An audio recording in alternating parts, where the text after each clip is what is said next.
Hello everyone, welcome to my live stream. My name is Denise Mika Hutchins and I'm broadcasting to you from Studio Mikarts. It's June now, so we have a new charity of the month. That is Animal Alliance Asia. We don't actually have a fundraiser going on Twitch because they are not available on the Twitch fundraiser platform. You have to be subscribed as an organization or something. I don't know exactly how it works, but not to worry. If you'd like to make a donation, you can just find their link on my About page here on Twitch, or just watch my stream and bring your friends because, as always, I will be making a donation at the end of the month based on my unique viewers count for June. It's Wednesday, which means it's time for some illustration. I thought I would finish this over my break last week, but I didn't. So we're going to work on it today. I thought of some more ink that I would like to do, even though last time I was like, no, I don't want to have to do more ink. But as I thought about it, I was like, it would be really nice. I'm especially thinking right here, making this completely hatched in, not around the edges, just in the middle, so that it really looks transparent, because I love, we're sort of getting that effect here and here with these little chevron shapes that we've got going on, and then you can see them coming through the A Bao, I think it's A Bao A Qu, not A Bao. Anyway. I just want to add a little bit more ink. I also had a fun idea. I was thinking about adding some text, some handwritten text, because this project is meant to be a sketchbook, as you can see in my title, Maginaturalist Sketchbook. And first I thought, well, I can put some text in here that says the day this was spotted, the place. But then I thought better of it because my handwriting isn't always the best. And so I was like, well, how can I do this? Because if it's a sketchbook, surely they would, the Maginaturalist, which is in reality me, would put the date, the location, just some little information to memorialize, oh, where was I when I spotted this magical creature? So the idea I had was, well, how about we write it around the edge? And then that way, if I'm not happy with my handwriting, I can just easily digitally remove it and use like a nice font or something. So those are the ideas of what I would like to add. I do want to, I don't remember if I put my notes in here. This would be nice. I guess I should put my notes in a separate sketch or a separate book, because then I don't have to flip to another page in order to see it. Because I took notes. It was just like a little paragraph in my encyclopedia of magical creatures. But I got quite a bit of information out of it. So many tentacles, cephalopod, soft, smooth skin, changes color and shape. It's not fully realized right until it gets to the top of this tower by following along with a dedicated pilgrim.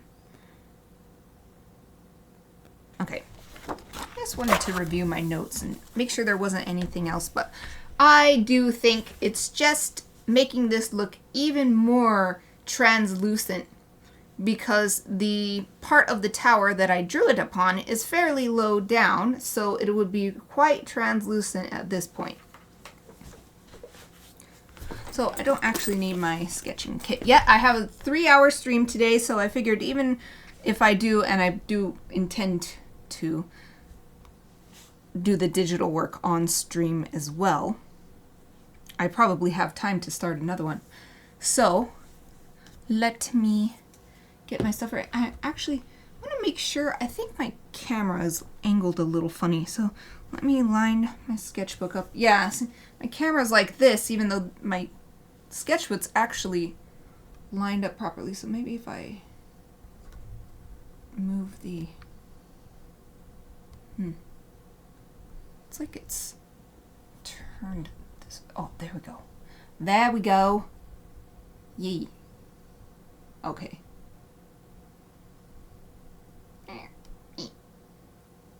still not quite right. Okay, it's right along here, but here it's a little off. So what if I do like this? So I gotta raise this back up. And something like...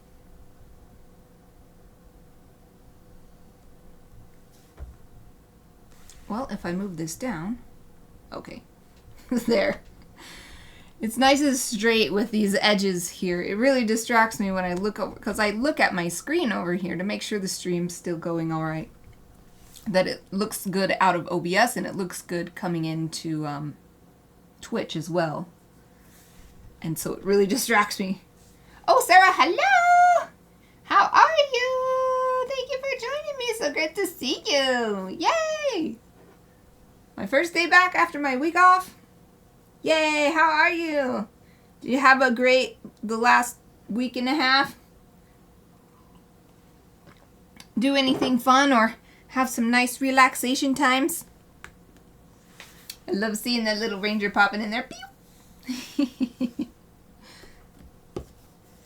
Eventually I'll make another ranger emote, but I gotta finish my subscriber badges first. Okay. Got my ink open. My favoritist, most beloved ink. And I realized I don't even have to get my pen rest out because this is that ink that has a pen rest built into the cap. I never remember to use the pen rest anyway, though. I always just put it down on the desk.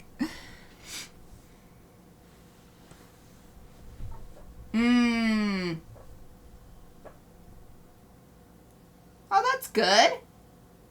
Well, I hope you enjoyed it then. Hope you enjoyed the wedding. Oh, that sucks.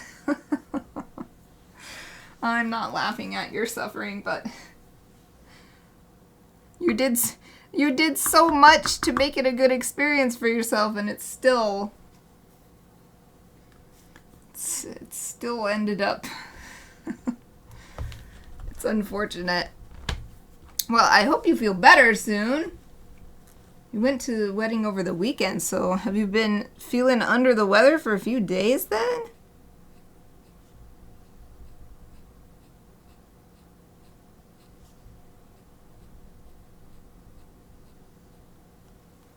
So I think maybe some areas where this creature's, the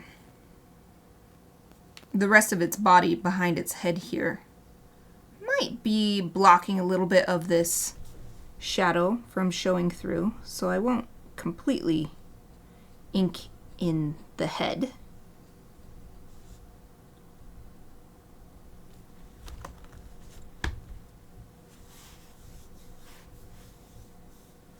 Oh, do you have a picture?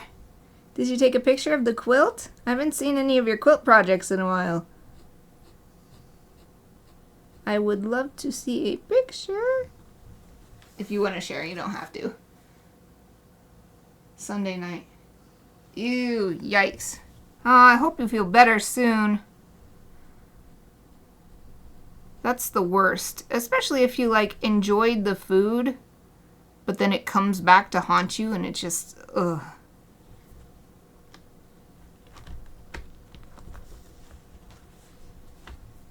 Oh, okay, so I'm not missing much. Yay!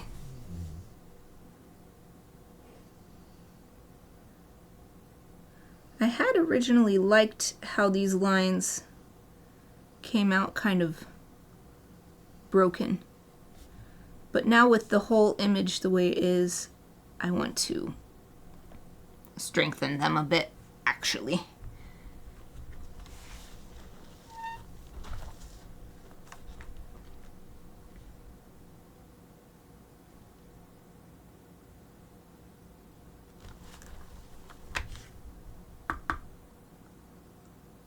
I didn't mention it, I'm using the Kuretake Zig Sumi Ink 60, and this pen is a Pilot Iro Utsushi, which is a dip pen, but it has a fountain pen style nib, so it's very nice. I really like using it.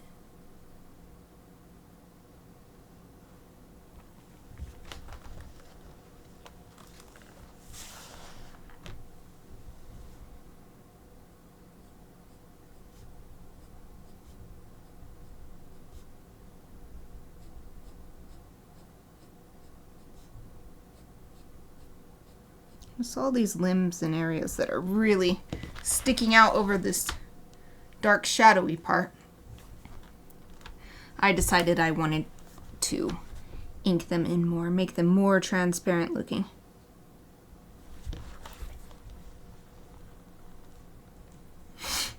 Wow, since I adjusted my camera and moved the ink over, I realized just now that this little camera is so far away from the picture. So I moved that closer, so that should be a bit better. It's casting a bit of a shadow there, but whatever, it's fine.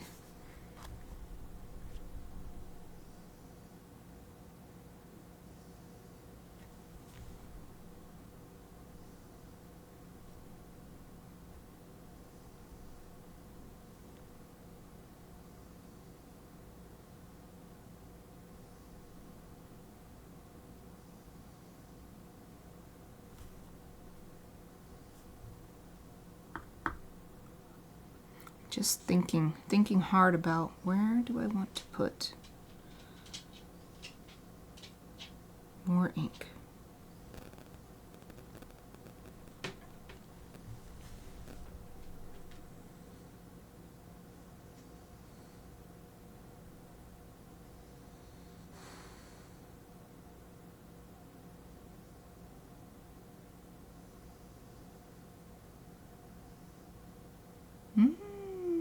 Is that good? I think it might be good.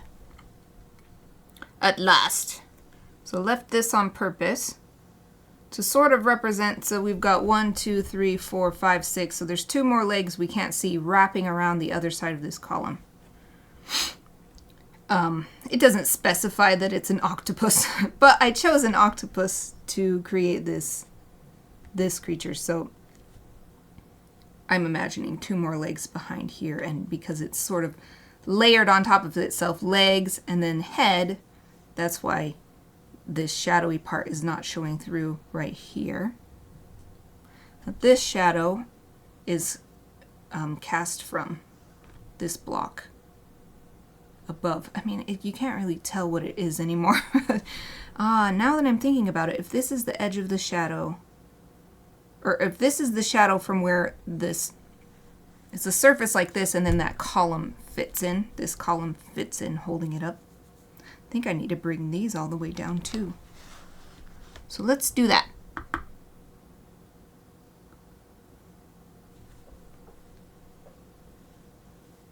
Sometimes things get blocked from sight. On the little camera,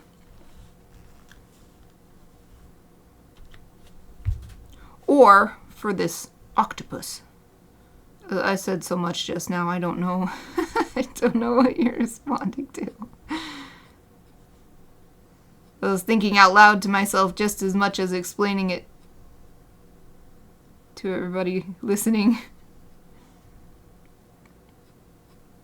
So I won't go on the eye, just because I want the eye to be more clear, visible.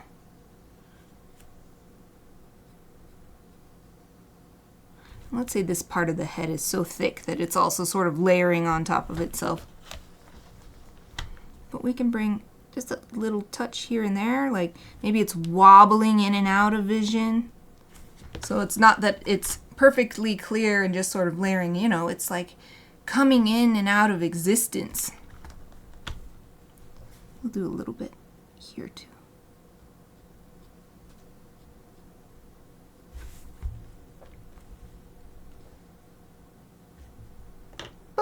Oh, I used it. Yay. Use the pen rest. Ah. Oh, the leggies. Yes, yes, yes. Okay, good. I'm good that makes sense. I'm good. I'm glad that makes sense. I am rusty from not streaming for a week. Have a sip of my tasty tea. It's like a peach green tea, I think. It's very good. Okay, so I need a little towel. Haha. So I want to wipe the ink off this nib before it gets really dried on.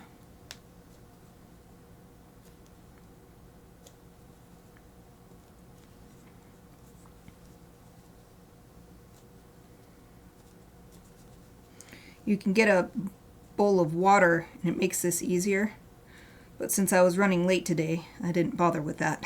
So we'll just do it the slightly harder way, and it's not that hard, but slightly harder way of wiping it with the dry towel. But it's pretty, let me see if that'll show in the camera. You can't really, well, you can see that the shine on the little camera is, it's nice and clear.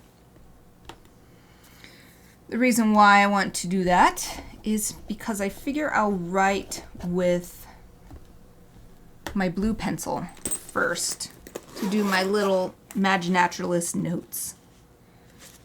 And then I will add the ink. I will ink the letters. And hopefully that will help me make my handwriting neat. It doesn't always come across neat. It doesn't help being left-handed for writing.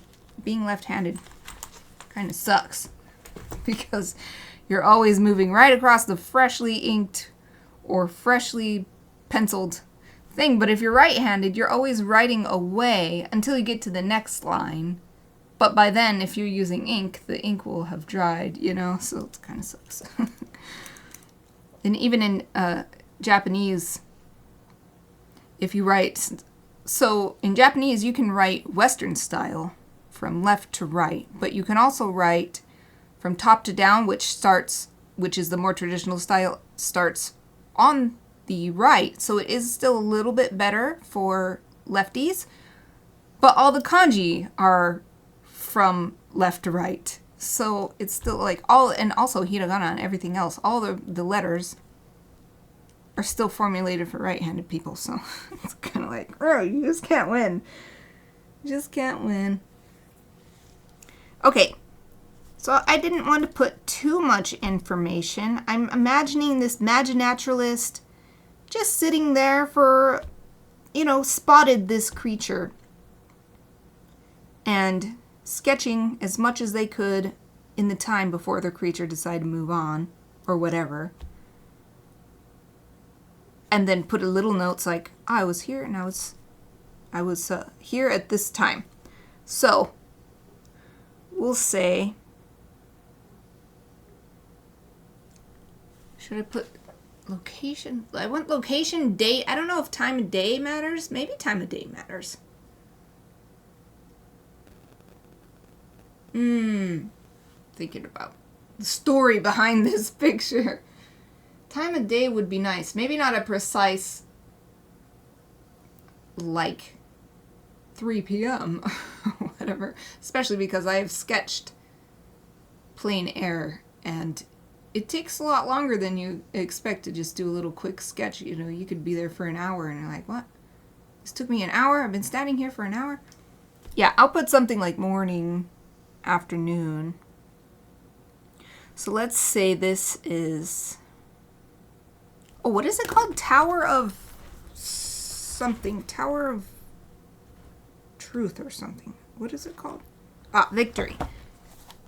And it's important in my research as to what is this Tower of Victory. There is another tower right near it, but they're both in this same sort of fortress, if I'm remembering correctly. There's another one called Tower of something else.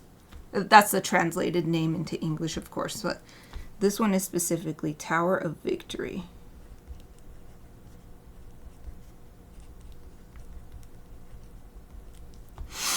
Let's just put today's date because we'll finish it today.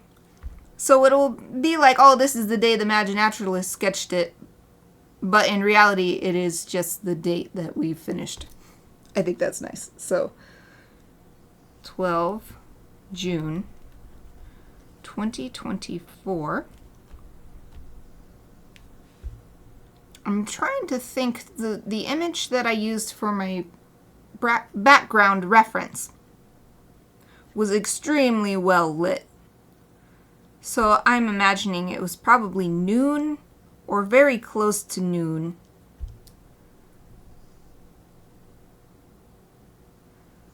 So let's just put that noon.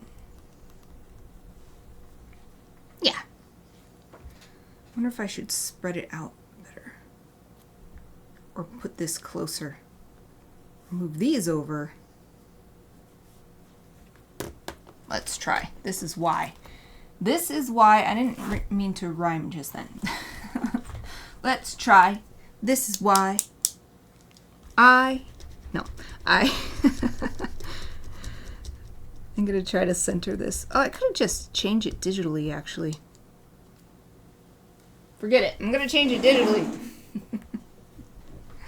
Oh, you put the octopus in there. Yay. It's the perfect theme. Perfect theme for this. I'll just leave that. I don't need to rewrite it with my blue pencil. Put the blue pencil back. And also, I'm seeing my delicious tea, so I'm going to take a sip of that. Mmm. It's so good. Okay, open my ink again. And let's just write these letters down here, and then we'll scan it in and do the little digital work I wanted to do for these. Shoop, shoop. I like to scrape the back of the nib just to make sure there's not like a big blob of ink waiting to drop on my image.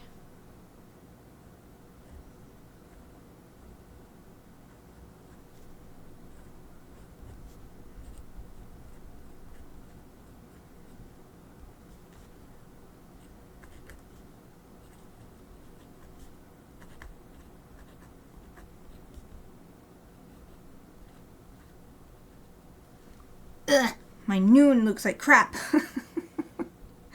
Dang it. Oh well, I'm just gonna leave it. It's fine. This is Sketchbook. It doesn't have to be perfect.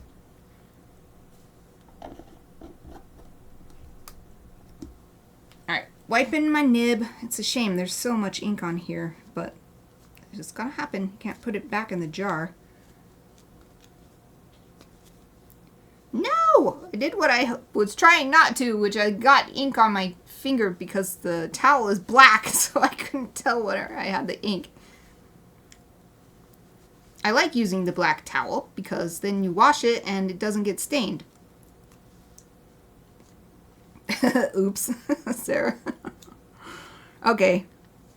Nice and clean again. Clean-ish. I'll clean it properly with some ink remover later after the stream. So that's the best way to protect the metal. If I've had it happen, if you leave it on, it can get rusty. If you leave little bits of ink. I want to put this protective thing on, but it won't come off the end. Alright, no protective thing for you. It only protects the end of the pen. Let's scan this in. Yay! I'll leave this here while I switch over to my digital stuff. So I move my monitor back over to my PC workstation. Get my scanner going. I need my mouse and keyboard. Keyboard, come with me.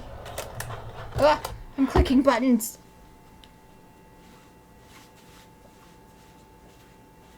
Well, hopefully I didn't do anything by clicking those buttons. Looks okay. Make sure it's dry.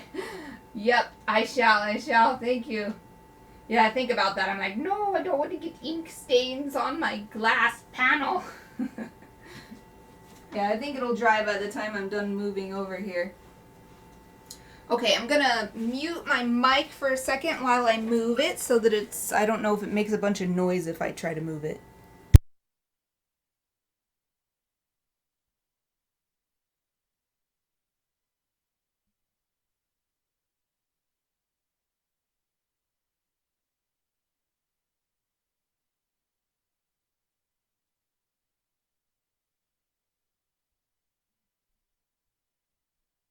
Okay, I've got my mic moved over, so now it's just... Oh wait, no, I need to open the actual scan software. Boom! Okay. Now, I shall move this and then switch my screen to the digital screen. So that you're not just watching my plain old desk this whole time. Let's see here. we just want to turn on this one. Yay! Okay, set my sketchbook on here. Get nice and lined up. Put the top down. Oh, sorry, my little scanny window is there. Now it's better centered. Preview.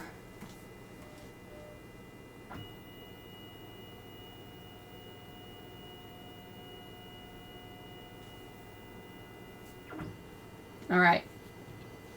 Wow, I put it in the right direction. That is so rare. Awesome. I usually have to use this to rotate the image, but it went in the right way this time. Okay, so I just make it a little bit bigger so it has a nice frame around it. And scan. The drawing is about 4 by 6 inches, a little bit bigger now with the addition of the text at the bottom. So it shouldn't take too long to scan, but I always scan at 600 DPI, which is double what you need for most applications. So it is going to take a little bit. Intense scan.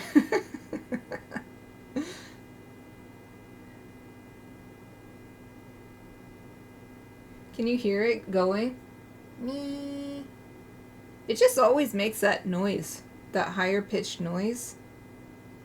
I think that's the sound of the light or something, and it eventually turns off, but not for some time after you're done scanning. And I don't know where my phone is. I've been thinking about it since the start of the stream, but I was running so late I was like, whatever, I don't get a phone. So. Ah! Wolf, hello! Thank you for joining me! Yay! How are you? Ding, was that were you timing it with the end of the scan? Okay, I got my sketchbook back out because I figure I'll have time to do another one during this stream. At least start another one. So we've got the scan done. Sarah thinks the same thing. Ding, timer's done. Ding. Yep. So let's see. Open with Photoshop. My wallpaper is my favorite Otome game character. Sanjeruman. It's really hard to get a nice big wallpaper of him, so I just put a bunch of Photoshop effects on because it was all pixely. So there's my favorite guy son. Okay. Here we go. Alright, lazy Nezumi, smoothing subtle. Okay, I'm gonna just minimize that. Alright, I don't need any camera raw editing. I can just do it all in here. And probably the first thing I'll do actually is create a new file that is the dimensions I want. Though I'm wondering if I should... I wrote these notes down here. Should I keep these notes or should... This drawing is 4 by 6 inches. So should I keep these little notes for the sketchbook effect? Or should I make this actually bigger than 4 by 6? Let's just try it both ways. So we'll make a new file. And we want inches. Width will be 4. Height is 6. Resolution, we want the 600. All this stuff looks good, and I realized that I have to select a color profile, otherwise I have that saving issue, and I think that's good. So create. Oh, it reminds me of Inktober. Neat. I was actually wondering, like, should I just put these in... I have been thinking about updating my portfolio recently because the SCBWI summer conference is coming again. And hopefully by entering the Illustrator's Showcase, which only allows you to enter 3 pieces, but you get to put your link. Hopefully art directors, book editors, and such will click on my link, which goes to my portfolio, and see my work. And that's what I was thinking, maybe I should put, I have an Inktober section in there. Maybe I should put these in there, even though it's not technically Inktober, but it's the same idea. Okay, so boop, putting this in here. I haven't edited it yet or anything. The first one, so I figure out, let's see, let's edit it first. Yes. And we want to go to, no, first thing we want to do, to get the blue out is desaturate, which makes it so much less intense when you take the color data away. And now you go to levels, make the blacks blacker, the whites whiter, and until all of the grays disappear. Basically, there's a little bit right there.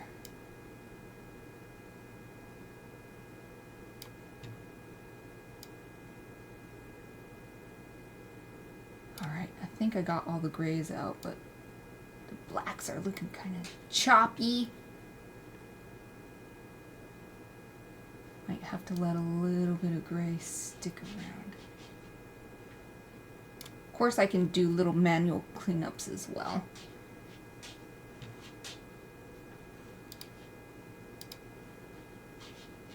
This might be good though.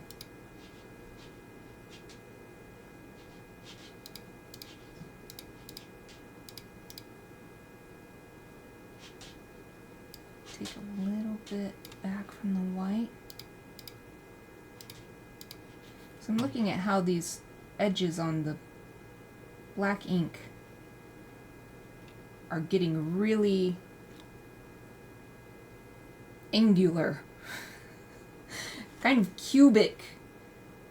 I'm trying to find a balance because there's also areas like this where there's a little bit of the gray coming back, and I don't really want that. I'd like it to look really, really black and white.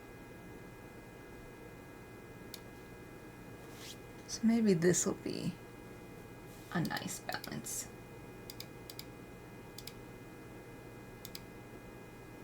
Because there's still that little teeny tiny bit right here, but overall, and especially once it gets printed, this is like, the eye is like a centimeter big, so it won't be noticeable.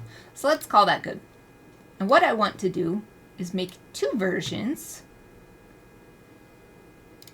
We'll say a full 4x6, which is sort of the native size. Oh, I'm on the wrong layer. No, this layer is just not letting me see. There we go.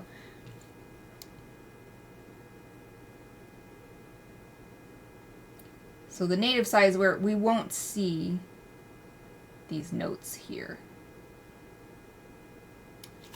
And you can still see little hints of where those blue guidelines were. But that's actually great because I can use them to guide me. Where I want to put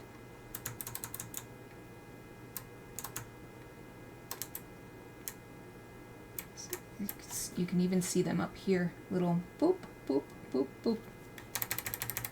So I'll just push this up until those are at the edge.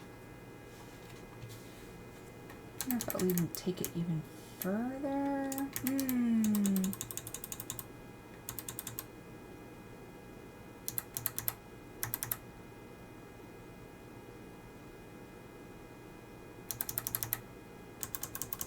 I don't want this moon to get chopped off on the side there, so. I mean, it is so close to the edge, though. Either way. Well, this is the full 4x6. This is the one where I will Control T to transform. Oh, Wolf is getting cozy. Cozy, comfy. Comfy. This is such a cute emote. A little black and white Oreo blanket. smushed around this person. Okay, so this one will include the little Maginaturalist's notes. So actually want to make it smaller. And I'd like to include a white border around the entire thing that's a, sort of makes it even. So we've got this little bit of extra white here to accommodate these words. So I'd like all the other edges to have the same. Or similar, it doesn't have to be exactly the same size. Just kind of the same idea going on. Since there's hardly any drawing up here, I think I'm actually going to push it up even higher. And looking over here, the navigator. I don't know why the navigator is so long. Why is it so long? Maybe push that up. This is distracting me. There's so much extra gray space there. So I'm looking at the navigator to see what does it look like when it's smaller. Do we need a little bit of extra room on the sides? I kind of think it would be nice. So let's try it. See, a little bit of extra room.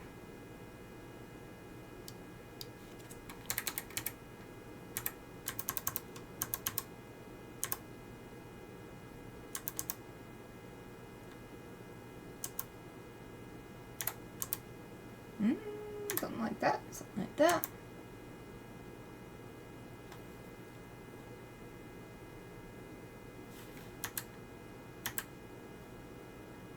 It's tough because the lines are closer to the edge here and farther from the edge here, but they're closer to the edge here and farther from the edge here. But what's the overall effect in the navigator when it's like smaller? Let's call that good. Boom!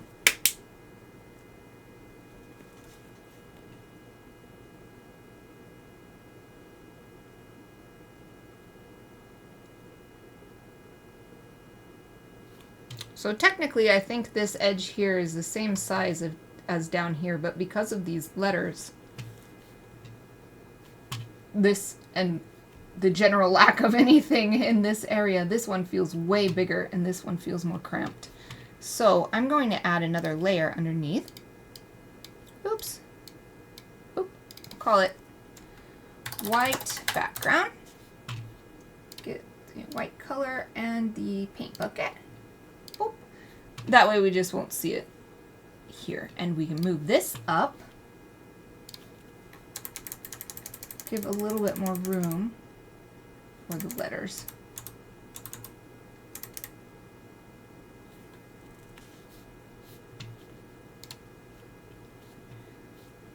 Next, I'm going to take my lasso tool.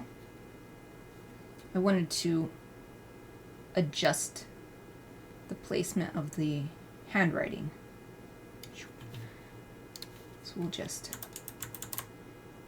move this a little closer to the part that says noon. I do want it to have a handwritten in the field kind of look.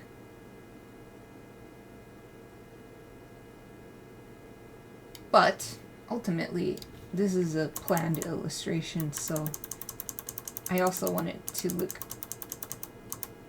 a little more neat and clean than it might if it really was drawn on the spot somewhere.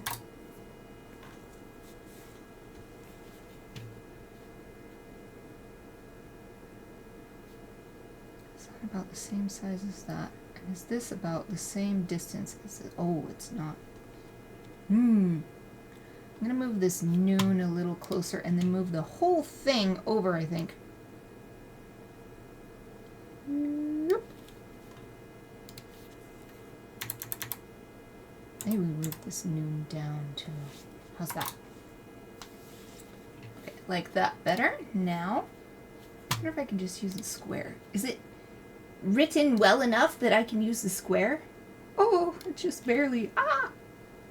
Hold on. I'm going to do this. Shift and add a teeny tiny little square, and add the teeny tiny little square there. There. Okay. Now I'm just moving it so that it seems centered underneath. Is this about the same? No. Move it over a little bit more. Okay. Is this space about the same as this space? It's getting really close. From here to here versus from here to here. I'm also looking over here.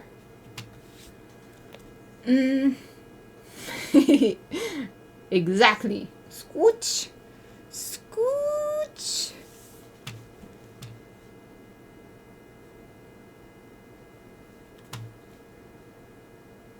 That's probably good. Yeah. Deselect. Now, I am going to merge this down onto the white background. Because right now, as you can see from the way the selection got weird, and now look at this stuff showing through from this layer underneath, and then finally, so you can see all these empty pixels now because of all that stuff I just did.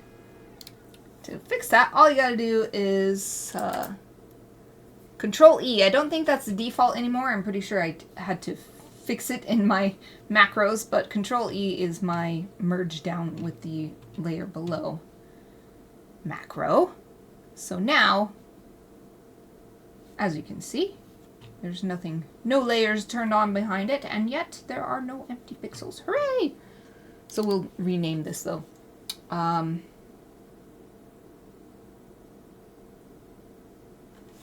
mean, it's so, instead of full 4x6, because this is 4x6 either way. We'll call this full drawing, and this one will be called drawing with text.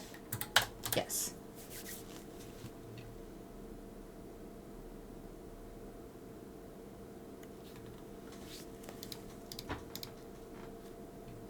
You know what?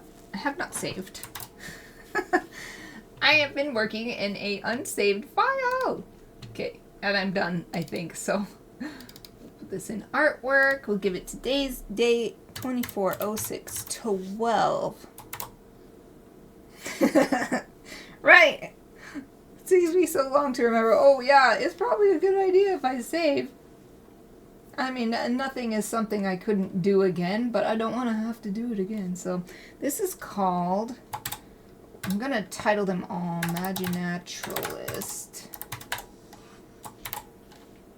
Maginaturalist. That way it's easier to find when I'm searching.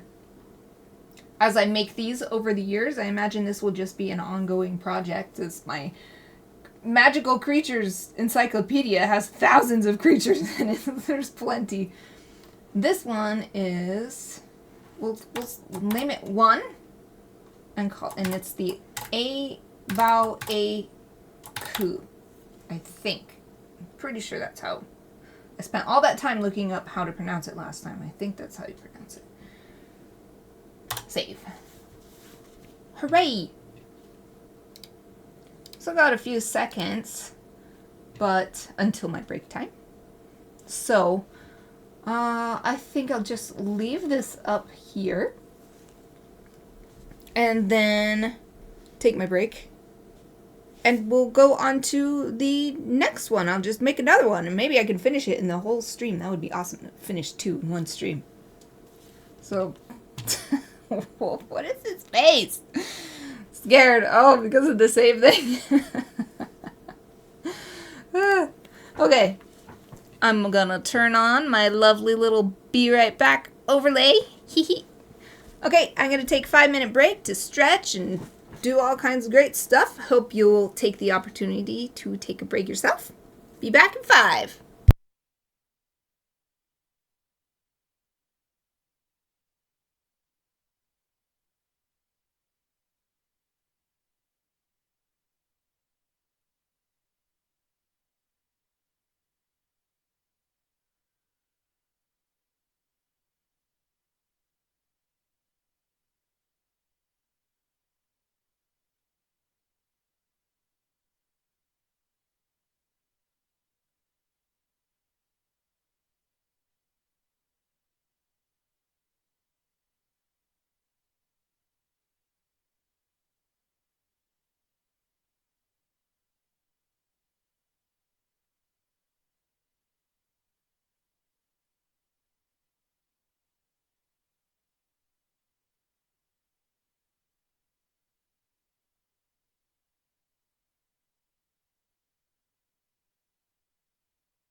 Hello everyone, I'm back. I'm sorry to see everybody was panicking because I was gone. Though I am touched because that means that you care. I hope you had a great break other than that. I did. I couldn't finish my delicious... Oh, I want to show you, but I can't. Hold on. I wanted to finish my delicious hot and spicy chips, but I could only eat half of them. It's 5 minutes doesn't seem very long when you're trying to eat a bowl of chips. A serving. Yes, a serving. Measured it out. Okay. Oh. Well, I was gone like a minute longer than I expected because I realized, oh, I could take this opportunity to like move my mic back over and get my book out, so...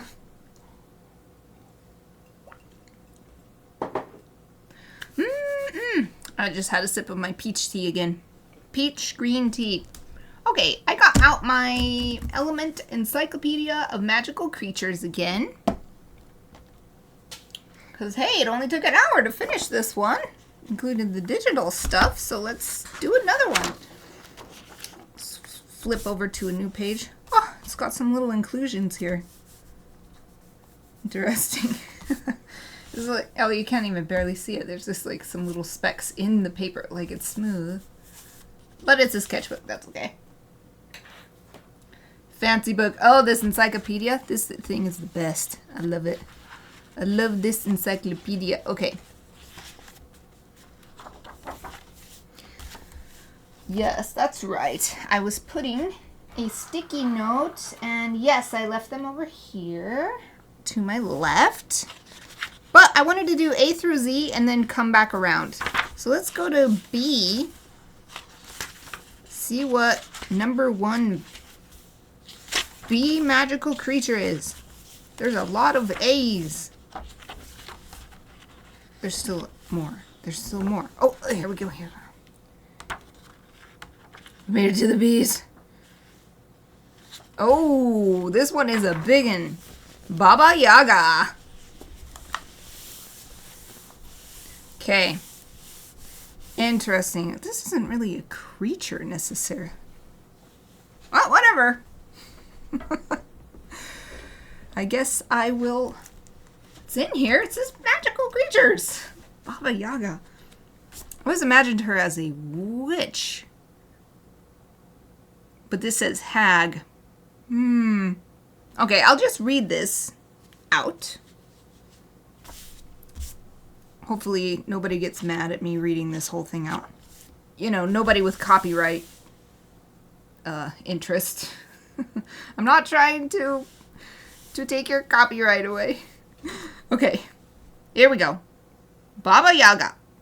Throughout Russian and East European folk legend, Baba Yaga is famed as a hag who rides through the air in a mortar propelled by the pestle. Oh, interesting. Or in a great iron kettle with her sweeping, fiery broom. Oh, that's so awesome. She lives in a movable house which has chicken's legs in a forest clearing fenced. Oh, that's like Howl's Moving Castle. A movable house with chicken legs. That's like Howl's Moving Castle, specifically the Ghibli film version, because the original author had not imagined it that way. I read an interview with her or something, and she was like, actually, I think that was really cool. And that's why now the covers have, the house has legs. Anyway, chicken's legs. That's cool. In a forest clearing fenced by a palisade. Oh, I don't really know what a palisade is. Where's my phone when I need it? Where is it? Oh, here it is. Ah, there you are, phone. I gotta look up what a palisade is. Or all I know is there's a car called that. Is it kind of like a fort? Let's see. The fort. Let's see. Palisade. What the heck is... What did I tell you? There's a card called that? I searched palisade and that is the first thing that comes up. Is the car. No, what is it? There's a town called... Oh, thank you, Wikipedia. Here's some pictures. Wikipedia says... Wolf describes it can define it in a single word. This seems correct. Wall, yes. A palisade, according to Wikipedia, sometimes called a stake wall or a paling, is typically a row. Oh, because of impale. Because if you put a thing in, then you're impaling it. Oh, okay, a paling. Okay. Typically a row of closely placed, high, vertical, standing tree trunks or wooden or iron stakes used as a fence for enclosure or as a defensive wall. Palisades can form a stockade, and stockade is another word I've heard but don't really understand what it is. Stockade is an enclosure of palisades and tall walls made of logs placed side by side vertically with the tops sharpened as a defensive wall. So palisade is a single wall, but stockade is the whole thing, and also the tops are sharp. Apparently. Okay. So it's specifically a wall made out of things jammed into the ground, like instead of like a wall of bricks where they're stacked on top of each other or something. It's these made out of vertical things jammed into the ground. Okay. I always learn so much. Palisades could also be sharp. Okay.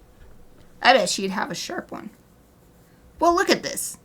Continuing on, in a forest clearing, fenced by a palisade made of bones with skulls on top of them, from whose sockets spectral light is emitted. Dang, dude! She has teeth of stone or knife blades. Her mouth can become so huge that passing travelers may mistake it for a cave, and so are drawn in and devoured. Also reminds me of the witches in Spirited Away, because they have like those gigantic heads. Wow. Okay, she is sometimes said to travel with death and eats the souls of his victims. Although Baba Yaga has become the archetypal bogey woman with which to frighten children, she is actually a primal goddess whose knowledge of the world is unequaled. Baba Yaga can also appear as an old peasant woman of kindly disposition. To those who go to her for help, she lends her mirror, her ring, balls of yarn, or a self-cutting sword, objects that enable heroes and heroines to achieve their quests. She is helpful to women and a guardian of good order and behavior, punishing those who outrage it. Her broom shows that she cleanses and cleans, while her pestle and mortar are emblems of creation and destruction. In the earliest legends, she is the keeper of herds, horses, and of farming, and is a primal divinity of life and death. In her hands are the reins of nature and its seasons. She controls the flow of milk from the cow, the fall of rain, the growth of crops, and she can devour the sun or moon. Wow. Baba Yaga is awesome. But there's still a whole nother 2 paragraphs. Baba Yaga confers upon Koshchei, I don't know if I'm pronouncing that correctly, Koshchei, the dragon, in human shape, his immortality. She also controls the fire-breathing dragon Chudo Yudo, I don't know if I'm pronouncing that right either, who guards the water of life and death. Baba Yaga's house sits between the world of everyday and the other world, where it acts as a guardian to the land of the dead. The food that Baba Yaga brews in her cauldron is often made up of body parts, which makes the soup of new life to those who understand her true function, but which appears evil and repellent to those who fear her.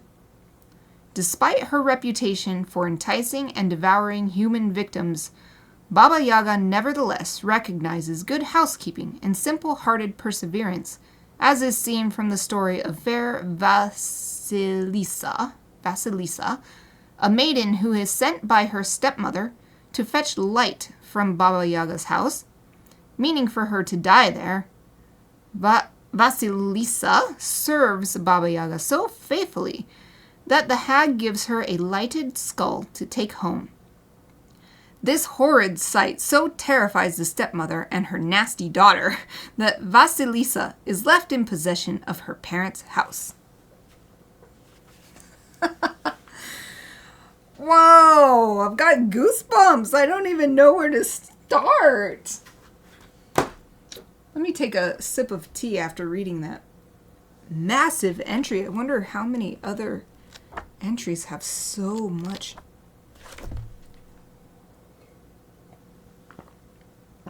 All right, we're going to do this.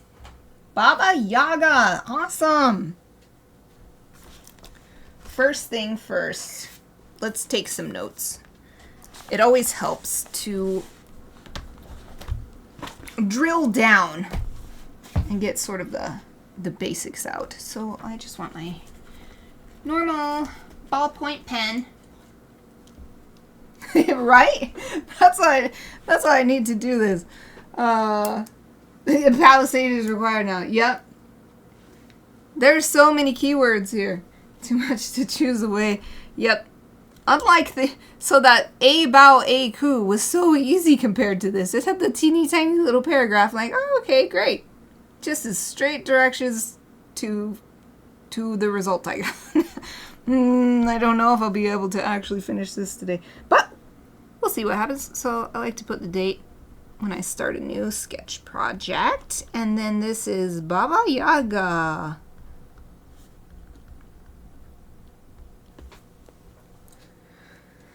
So, Russian / East European.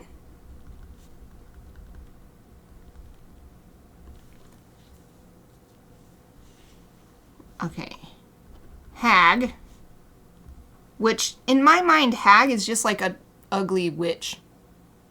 I don't know. No. I'm going to resist. If I keep looking up every single thing that I'm not sure about, it's going to take forever. Palisade, though, I literally didn't know what that was, so.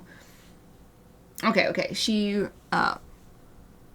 rides through air.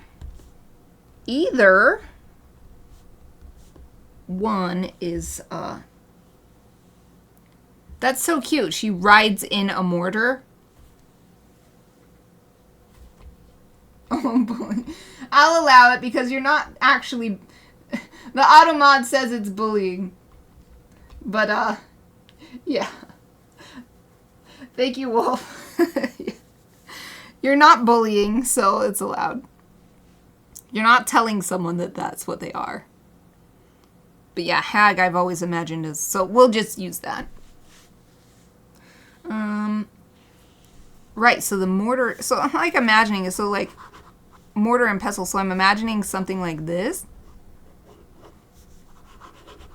Because the mortar is where you put like your stuff that you're going to crush up. And then just like, I guess the pestle is sort of like those boats where you have a thing connected on the end. This is a really big pestle, but how can you use it to control your mortar when you're flying in it? And then she's just like, we'll give her a typical,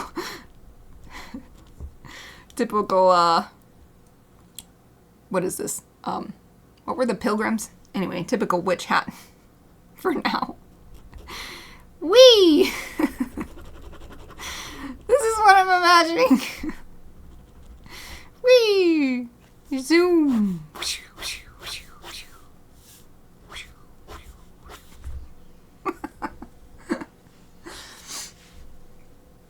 Oh, yeah. Yeah. The one with the husband, and she's like telling him what a terrible job he's doing or something. I can't remember. They're like having a fight. Yeah, she's like, I'm not a witch, I'm your wife. Yes. Okay. Mortar and pestle. So many notes to take. Or iron kettle with her fiery broom. With fiery broom.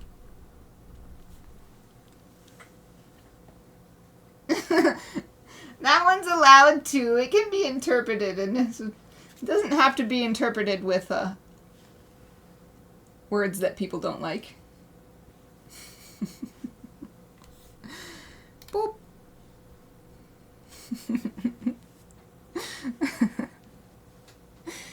Oh, I'm saying that. Yes, wolf. That's exactly what I was thinking. The mortar is like a rudder. Yeah. Yeah. So maybe we could draw it smaller too. It could just like hang off the back. Like, whoop. Like a tail. A little tail. She's got like a little whistle coming on. Hee hee. Doop de doo. Oh, we're not making it very far. Oh, it smudged my ink. No! Dang left-handed. No, it's not the left-handed that's the problem. It's that I can't write the opposite direction. So these are some options. We can draw her flying through there. I think that would actually be really cool. To show her just in the sky, like you caught a glimpse of her. But let's keep taking notes because we could come up with some different ideas. So her house moves using chicken legs. So maybe it's like, you know, in Harry Potter, they transfigure animals into other things, and she like transfigured her house from a chicken, but left the legs. Forest clearing. So this is all part of it. The house. Forest clearing. Palisade. Made of, what was it? Bones and stuff. Bones with skulls on top. Bones surmounted by skulls. That's pretty cool too. Man, this is so great. I'm so glad that I started doing this project so I can learn this cool stuff. Teeth of stone or knives.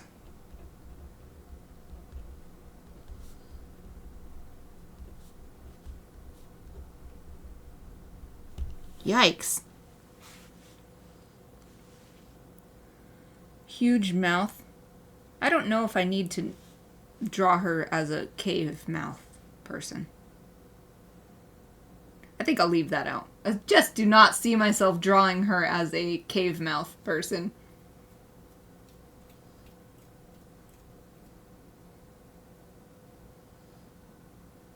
Primal goddess.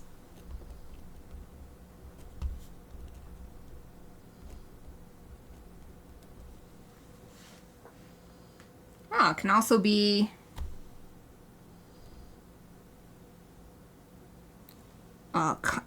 put kindly first. Kindly old peasant woman.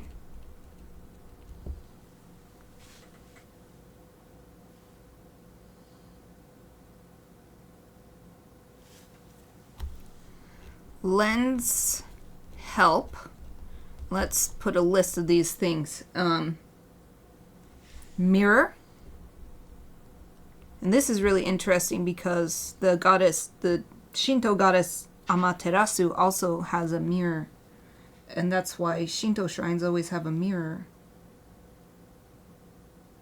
Well, it's actually not Amaterasu's mirror. It's used to remind Amaterasu of how much we need her because she's the goddess of the sun.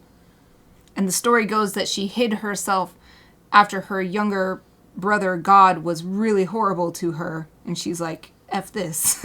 And hid herself, which meant complete darkness for the world. The other gods got together and enticed her out with, they started doing all kinds of like crazy stuff. And when she peeked out to see what was going on, they were like, haha, and they opened the cave so she could never close it again, and then they showed herself in a mirror to be like, we need you. And so it's interesting that we've got another goddess associated with mirrors. Oh, Exie, hello! How are you? Thank you for joining me, and thank you so much for the 19 months. 19 months of subscribing. Thank you, thank you, thank you, thank you. I hope you're doing well. Did you have a great this past week and everything else? I hope so. We're working on a new Maginaturalist creature. We're doing the Baba Yaga and learning all kinds of amazing things. So I'm making my list of stuff that I want to consider. So we've got mirror. She'll help people with her mirror. Ring, balls of yarn, or a self-cutting sword. I wonder what self-cutting means. Like automatically cut stuff? Okay, ring. Yarn balls. I'll put this in quotes. Self-cutting. Is it like it's alive and it just is like, haha, I know you need to cut this. And it just floats around and cuts things.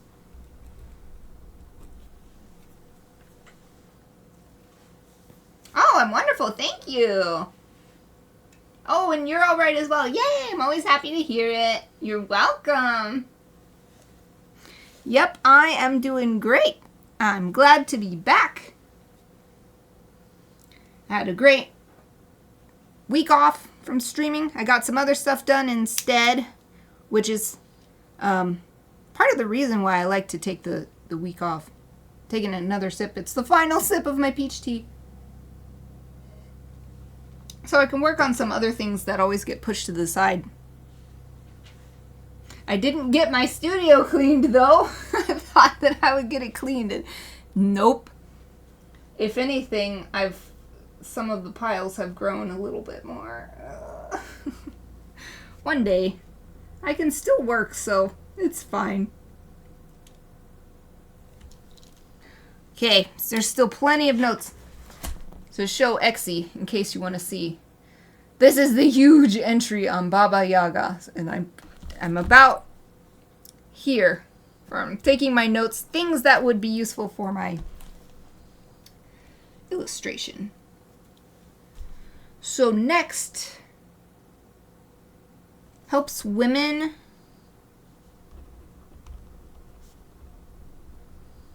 guardian of good order. We'll say guardian of order.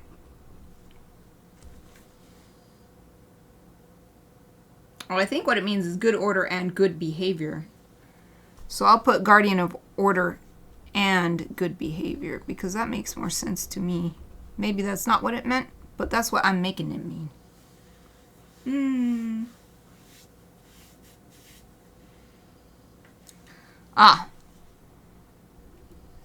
Symbols. Cleanliness.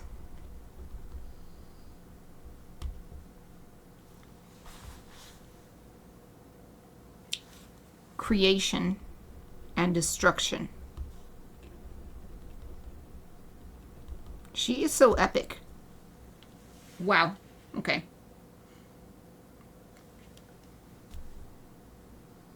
Well, here are some more.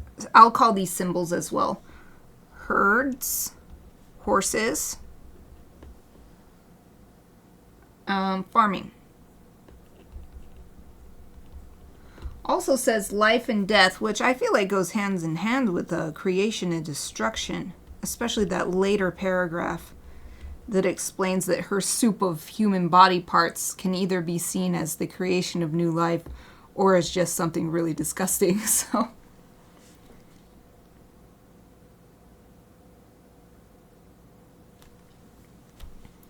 we'll put abilities. This next little section seems abilities. Milk. I'll put milk flow. Rainfall. Oh goodness. I tried to put crop and growth into one word and it became croth. New word, croth. Crop. Growth. Lol. There. And devour sun slash moon. This whole thing is going to be just notes about. So she grants, so I guess this is also an ability. Grants, we'll just say dragons. Dragons immortality. Oh, I didn't leave myself. I'll put immort with a period. I didn't leave myself. Yeah, milk flow, because it says she controls the flow of milk from the cow. So to make that short, I know it's not a usual combination of words, milk flow. Yeah. And I sort of imagine that's, in general, I feel like if she is still in operation today, I imagine she controls the flow of milk for any mammal so that they can feed their babies.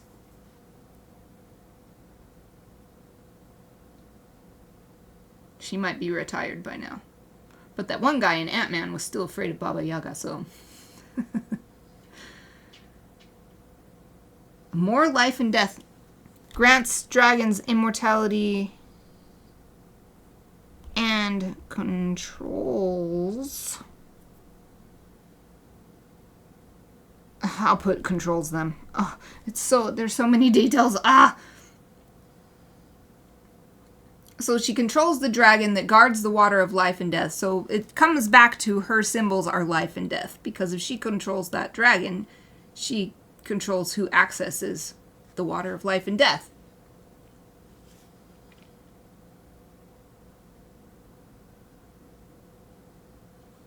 More about her house. Make a little arrow. More about her house is way down over here. Sits between. Now this is cool. This helps with the environment that we might create. Sits between. What do they call it? Everyday world and other world. So she lives right on that border. Oh, I hope you have a great haircut. Bye.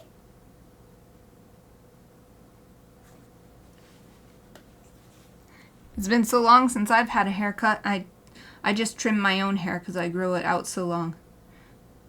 But it can be so relaxing to go to the salon and be tended to. Okay.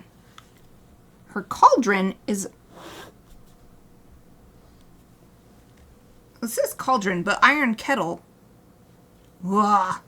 What's the difference between iron kettle? I'm gonna ask. What's the difference between a kettle and a cauldron? According to Wikipedia, a cauldron is a large pot for cooking or boiling over an open fire, with a lid and frequently with an arc-shaped hanger and/or integral handles or feet. Okay, as I thought, it's basically the same thing. This is from Wikipedia. Google didn't read the first part, but it says, a cauldron is a large pot, kettle, for cooking, blah, blah, blah. So, I think her cauldron is the same as the iron kettle mentioned earlier, and that she rides in it, and it's her vehicle, and also where she creates new life using body parts. Bruce says it's food. Soup of new life. Oh, hold on. She cooks in it and she rides in it. The food, she's very economical. She's like, I can ride in this. Why not? Saves me the trouble of getting a separate vehicle. My cauldron is perfectly good. So, she's not brewing up new life. She's brewing up a soup of new life. I'm going to put soup of life. And in parentheses, body parts.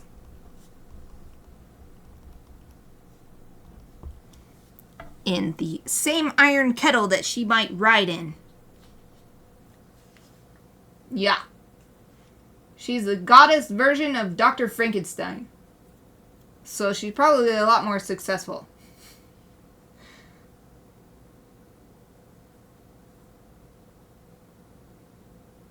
Okay, I think good housekeeping, I've already got that in there, sort of the cleanliness and the guardian order. That's sort of the same thing, I think. Also, appreciates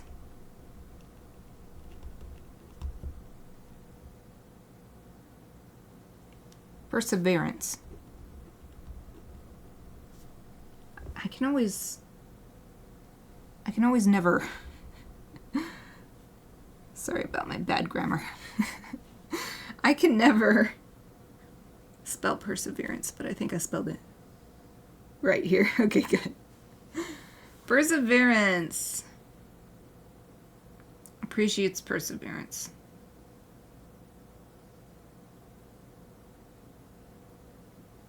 Well, I must say, my original idea holds strong.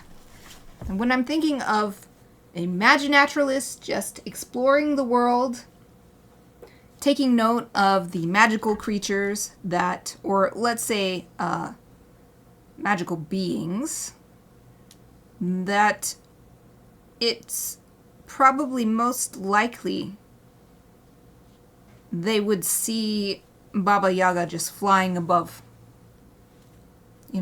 passing by. Otherwise, it sort of gets really involved because all of these other, I guess you could visit her house. Maybe you could spot her in her house. But still, I'd be wary. Standing there at the edge of her palisade, trying to sketch. She comes out and you're like, oh, am I in trouble? And the story starts. Which isn't a problem, but I'm imagining these being just quick, plain air sketches that this Maginaturalist takes as they travel the world. Maybe they do get into some adventures.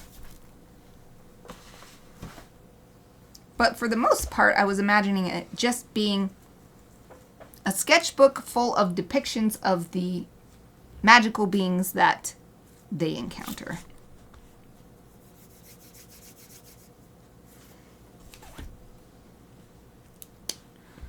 So let's see. Rides through air.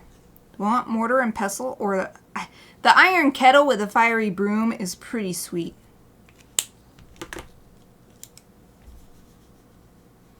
So the kettle is more like this shape, classically. It's very aerodynamic, actually. Both the mortar and the kettle. It's quite aerodynamic. She knows what she's doing when she chooses her vehicles. Now! Smearing my ink again. Now, it just says that she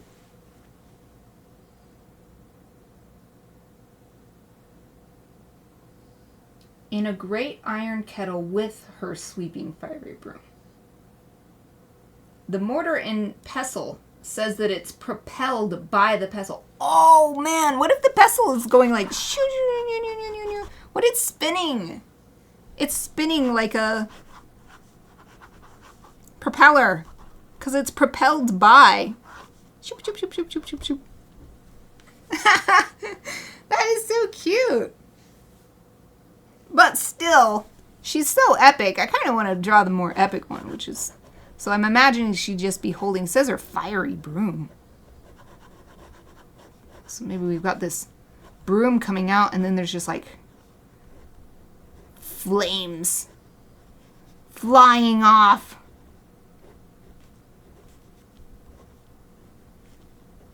Wah! So epic, and she's just sort of like hanging on to it or something.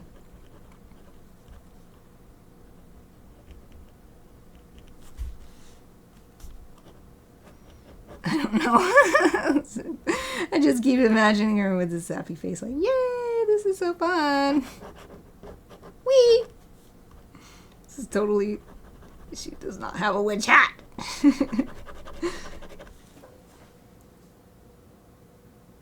Yeah, I gotta say, this is a lot cooler. The fiery broom really makes it. So let's say the iron kettle with fiery broom. If we do this flying above the Maginaturalist. Though, if they were flying above, she's flying above, Maginaturalist would be seeing it like this angle, maybe. If it's close enough to sketch. So we'd see like the little feet on the bottom of the cauldron, maybe.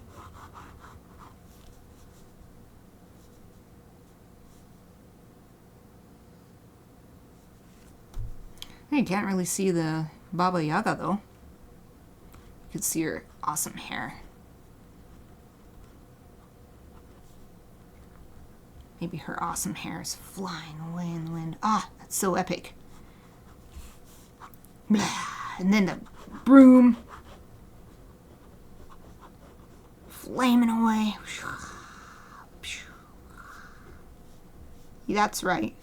I'm doing sound effects for my drawing.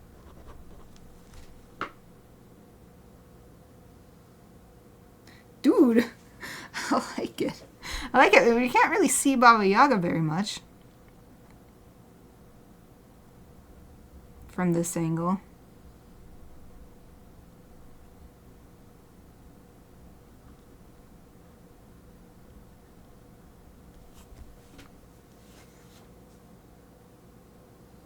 You can't see her knife teeth. But it makes way more sense that you'd see her from above. Or she'd be above, so you'd see her from below.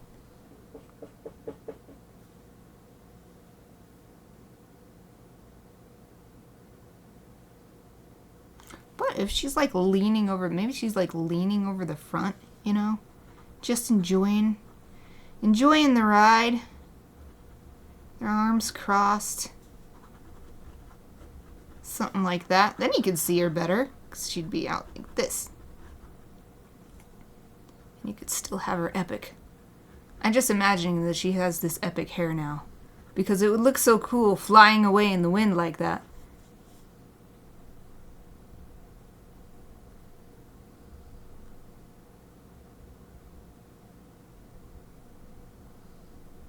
And we give her nice wrinkles. Show her age and wisdom.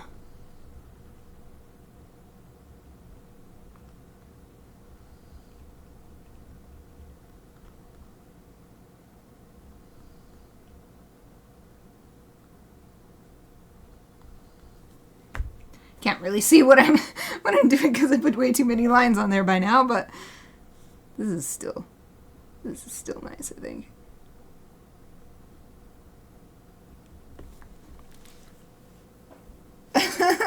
So epic. And yeah, because she's like, surely she has magic powers. She controls dragons. She's a magical creature. So her, I mean, according to this book, it's called the Encyclopedia of Magical Creatures.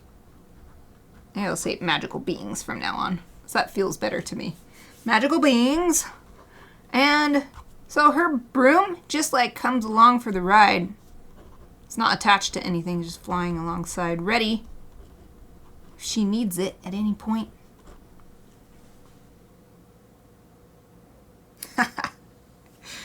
Oh, and if she's smiling, we can see if we draw it close in enough. If we have her smiling, enjoying the ride, we can give her the knife teeth. Yeah. Yes. Awesome. She just look like a shark. She look like a fish man from One Piece.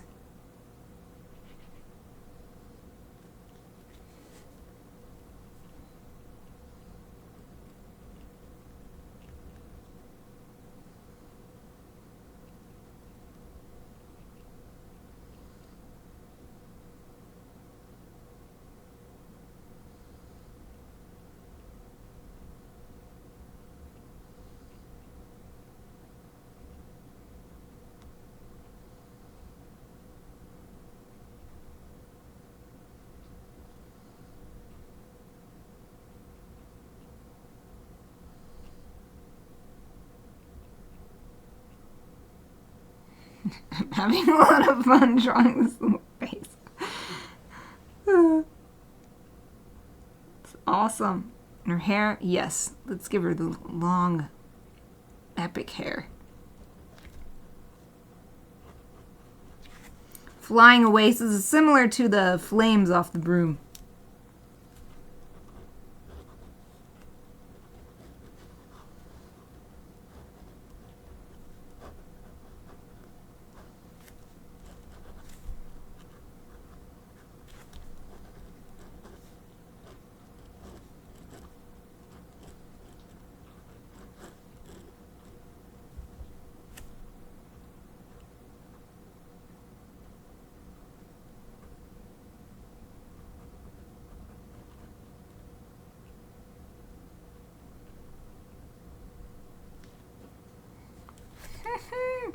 Okay. Excuse me. So we've got teeth of stone or knives.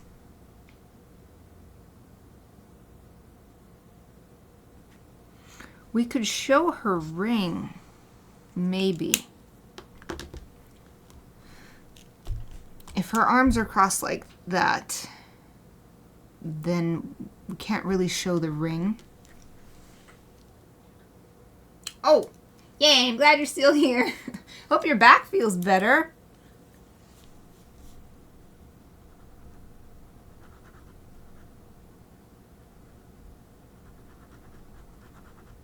I was glad I was able to get a yoga session in before this live stream because So last week I started my training for a half marathon coming up at the end of September. So my hamstrings have been like stinging. So I was glad I got some yoga in to help that, I hope. Because the training has not gotten that intense yet.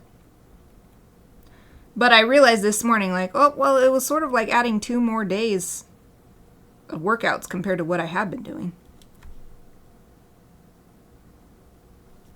All right, what I was thinking was, if I wanted to show her ring, I could draw her arm outstretched. Maybe it would actually come a little bit higher, but anyway, if I drew the arm outstretched or something, then the ring could show.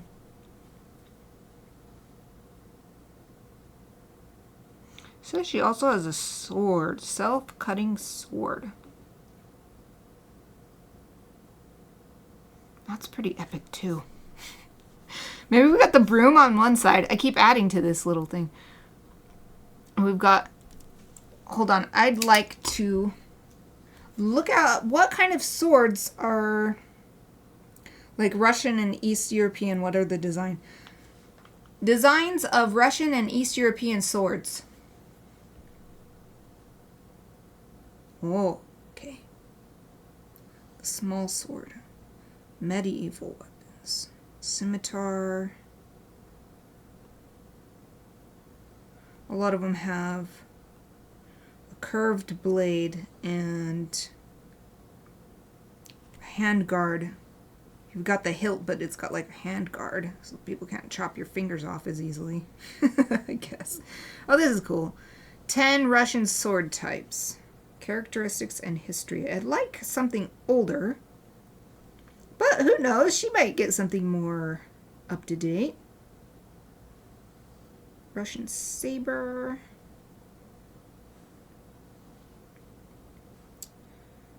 Shashka.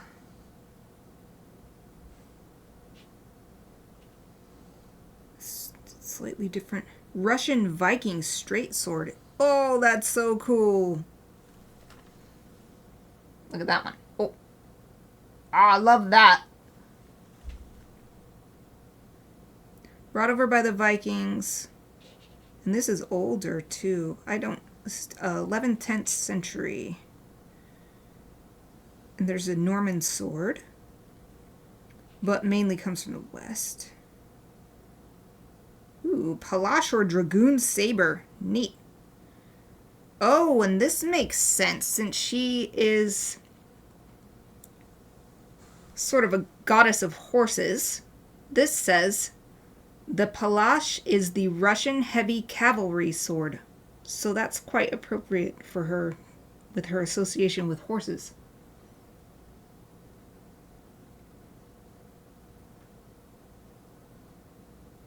This is after 16th century, but she might have some modern stuff. She doesn't necessarily have to stay stuck in the Dark Ages or whatever. Or the Stone Ages or anything. Wow, this is crazy. Wow, that's a very long, thin sword, this one. Look at that. The handle part is so tiny. Worked well for piercing through mail with a thrust. So you could be a mid-range fighter with this sword, even though it's a sword.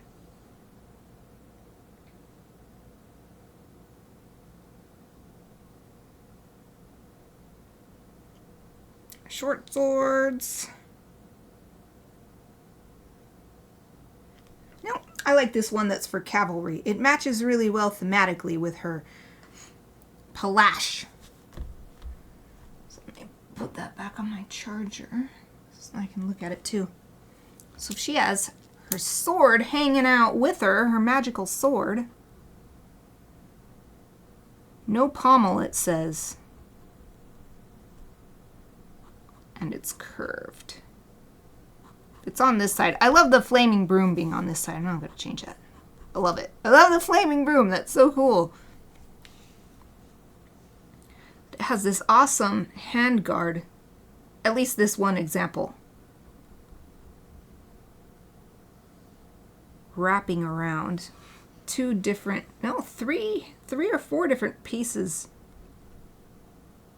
That one comes up there, that one comes up there, and then comes through. Elegant. Beautiful. Man, I'm not a fan of what swords are used for mostly, but you have to admit, they're really cool looking. There. That's good. She's got her magical sword. Self-cutting. It says self-cutting. It's hard to say, it doesn't make sense. Why would she give a sword that just cuts itself, like, injures its own self? So it must mean, like, automatic. It must mean that kind of self. Surely. Oh, this also has a nice tassel flying off of it, which is great for this scene. A tassel flying off in the wind.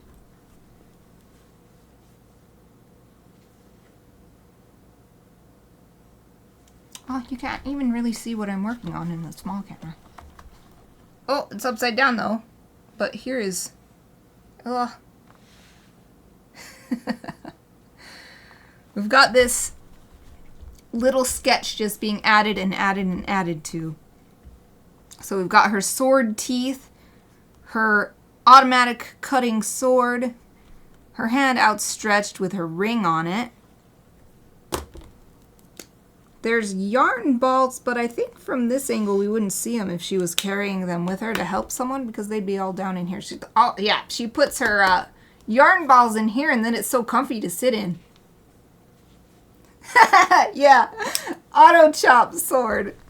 Yes, that's what I'm thinking. Oh, good.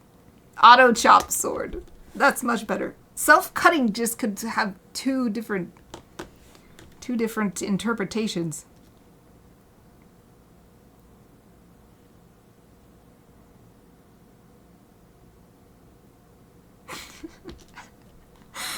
Right here I wrote herds, but I didn't make the line for the H very long, so I was reading it to see for any more ideas, and I'm like, nerds?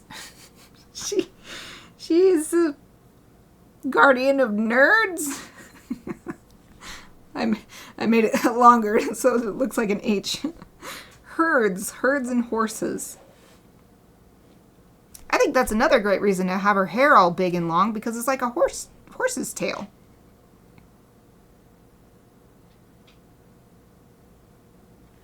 Ooh, I just had a great idea.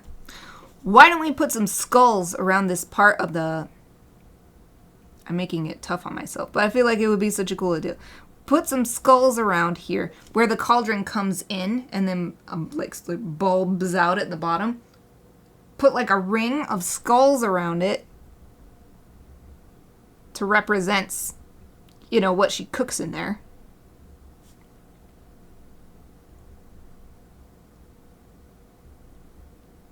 And also as a representation of her command over life and death and everything.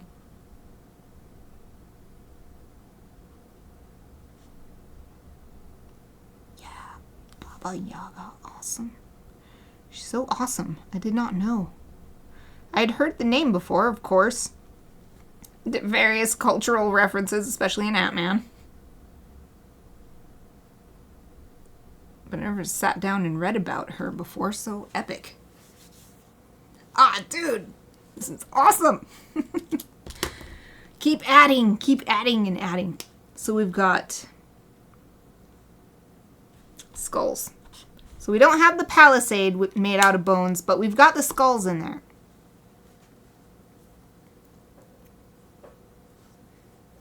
So I'm going to put a highlight on peasant. So that will help inform her clothing. It's going to send this image to my Firefox on my desktop. If it'll let me. Where's Firefox? It's not letting me. Okay, I think I just need to share this tab then. Share the tab to Firefox on the desktop. And now let's look up Russian peasant clothing.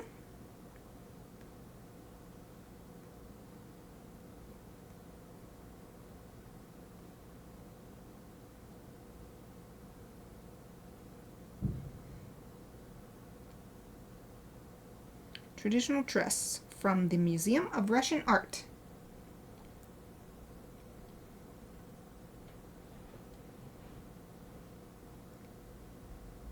Oh, these are so pretty. Here's a couple of options. I like this one right away. Oops, I'm not holding it centered for you. Here's a couple of options from this museum. I really like this one. I think I'll just go with this. I don't know if I want to have the scarf on because I like the idea of her hair flying free, but maybe I can put the scarf on the top and the hair is still flying free. But otherwise, sort of dress over the blouse and, well, we probably won't even see that belt there, but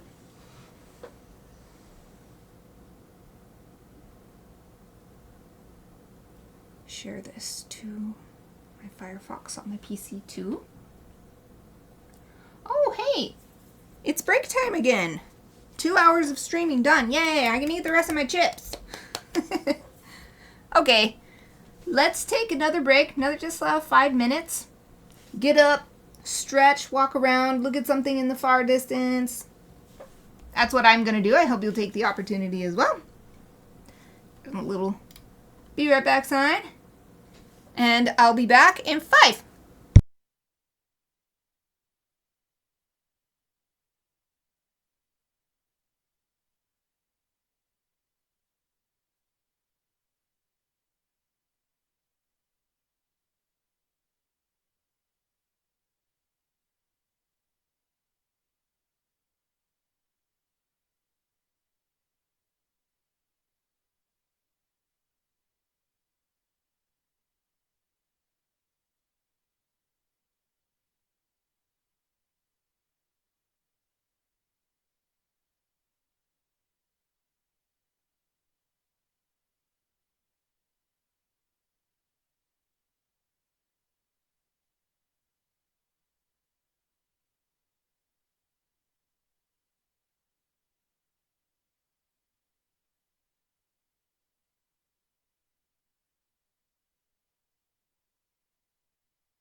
Hello everyone, I am back. Took a slightly longer break than I expected because I really wanted to eat the rest of my had the peanut butter and jelly sandwich and I wanted to finish eating it.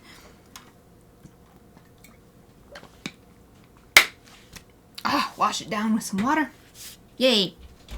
Oh, here comes Aoife. Hello. Good girl. There she is. Aoife, say hello. There she is. I love having this little camera that I can show the puppies sometimes. Alrighty. I think we've got a great little vignette going on here. Is there anything else that I want to include? I've got the idea for the peasant clothing, which is not too much is showing, is some billowy sleeves. Oh, but we're gonna have her reaching out so we can see that ring. And let's see, the headscarf. But I love the idea of the hair still flowing out of the back.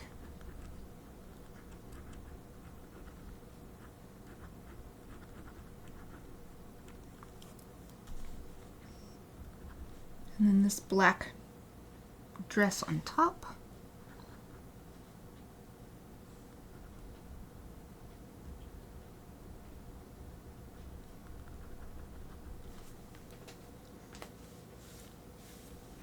Something like that. Oh, thank you, thank you. Hope you had a great break too, Sarah. I'm gonna take more water.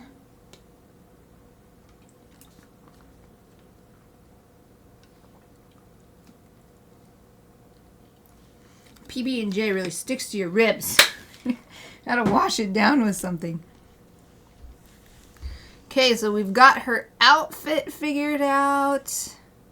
We've got her accessories, so her broom, the sword.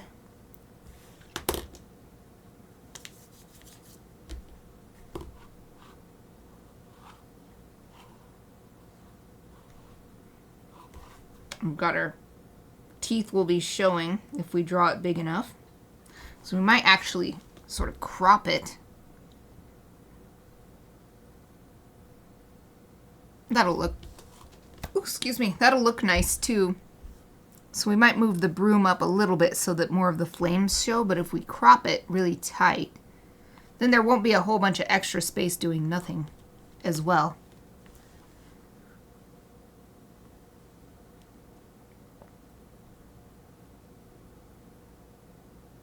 I'm just reading my notes here to look for anything else. There is the mirror, but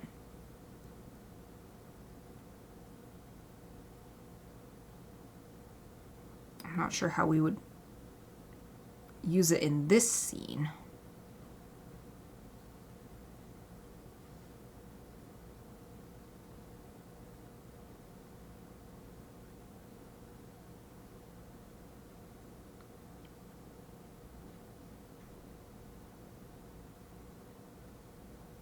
So it says she can devour the sun and moon. And I was imagining it might be nice to have this be a nighttime scene, or at least a sort of dusk scene with the moon showing. So maybe it's a super common trope, but that's because it's cool. What if we have the moon behind her, like full moon behind her? She's flying over. Flying over the Maginaturalist, and the moon is behind her. Glowing.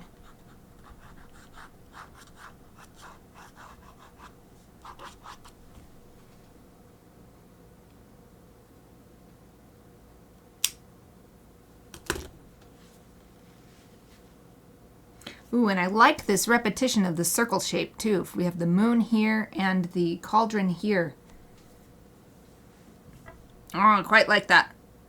And we've got a lot of circles. Skulls are circular as well. And that's like the circle of life and death. Oh, me likey. Me likey. Space hag.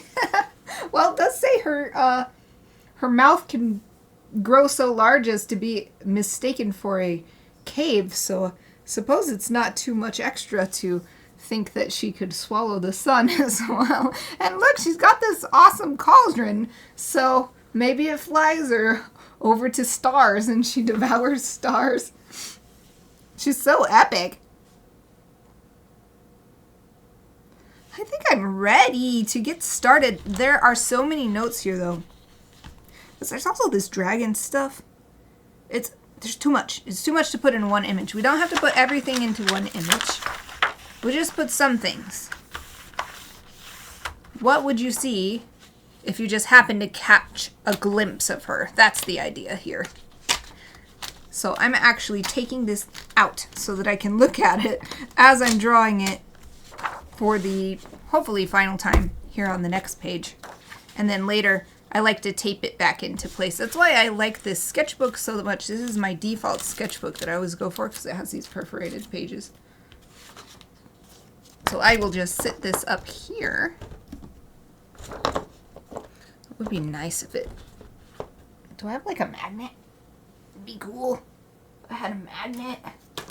No? No magnet for me. Yeah, save the dragons for a dragon critter. Yeah, I'm sure there's going to be tons of dragons as we go through this. Oh, hold on. Chappie finally came down. She wants in. Come on.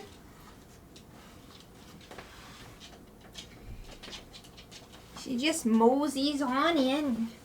Curls up in her bed. So cute. Oh, I can show you. There's... Chappie just came in. There she is. Chappie. Good girl. There's Chappie. Alright, try to get this camera showing the... Wow! Showing the workspace nicely. Well, it looks like this will be another portrait style sketch. Portrait, not style. Portrait orientated. Oh, I'm just gonna get my 4x6 piece of paper so that I can be sure to have nice 90-degree angles. Oop. And I shall use my blue pen, since you can fairly easily get rid of it get rid of it digitally to make the edges.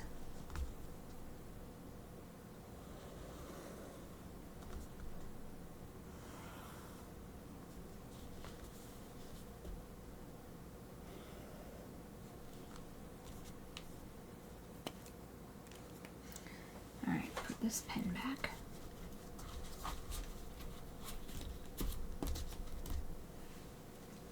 And I'll put my 4x6 template back as well.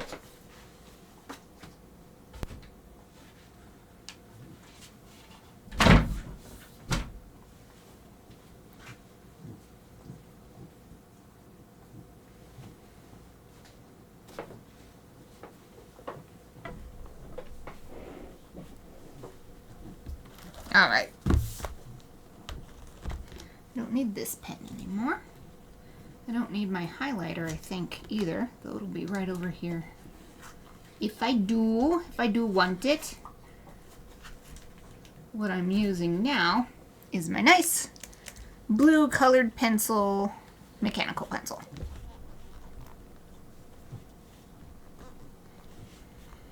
All right, I want to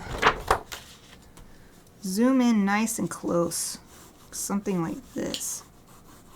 So even if some of the details get cut off, I do want to keep her hand in. Maybe she doesn't have to be extending her arms so much. It could come in a little bit and just be like something like this. So I want to show that this is a little detail. She has a ring. And we'll move this up. Move the hand in a little bit. I don't know if I'll be able to understand my own notes here. We'll find out. Okay. So now that I've drawn that sort of guide, looks like the cauldron is just really going to be right sitting in the bottom of the frame. So we're seeing it from underneath. So this top part is coming out, sticking out.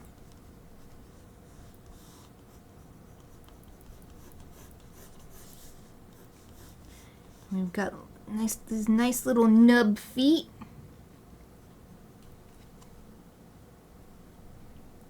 Try to get this camera closer. It is nice. Last time we tried some experiments. This is basically the best that it can get, but you can see way better, I think, in this small camera when I'm drawing with the blue pencil versus in the main camera above. So we've got the little nub feet for the cauldron. 3 little nubs.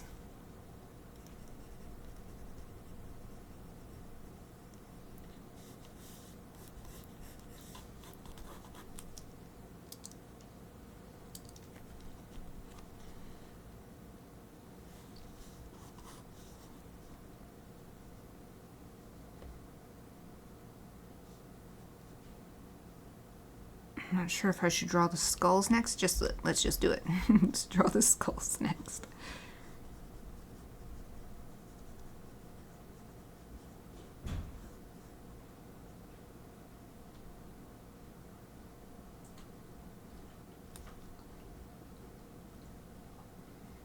I'm not even looking up how to draw skulls. I'm just doing it.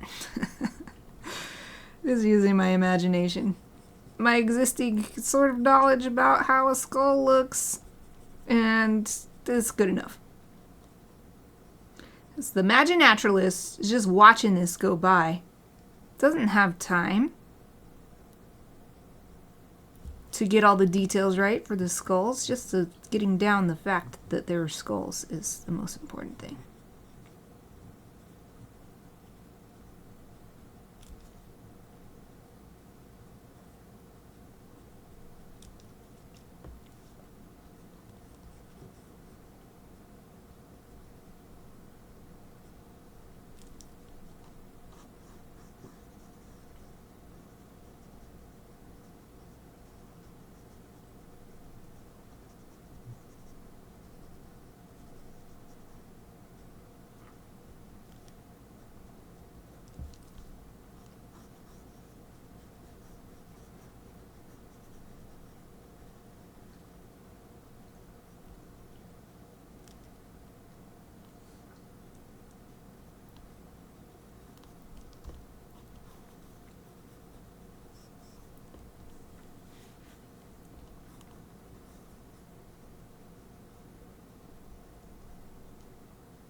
There, that's probably good. Awesome, I love this. This is so cool. I did not know what I'd be getting into with Baba Yaga when that came up as the first entry for B.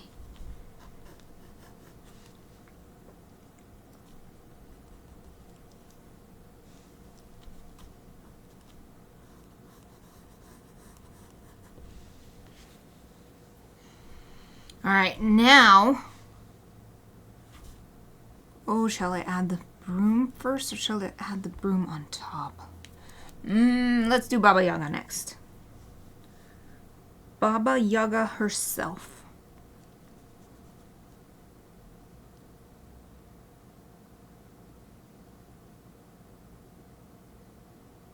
I'm imagining some poses I could put her in because I want one hand. It doesn't have to be this one. I just want one hand to be showing. I want her to be enjoying herself so that she's smiling, showing off her knife teeth.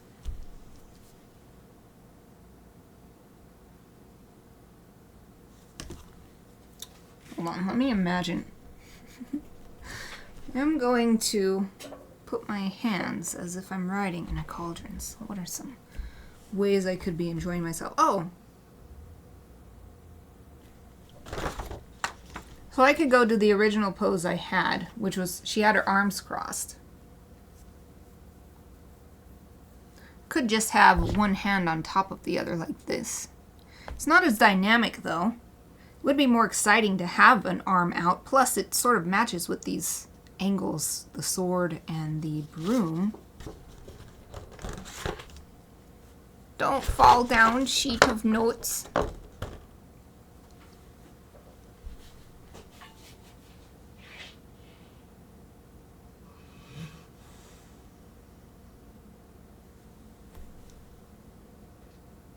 She should be having her arms out.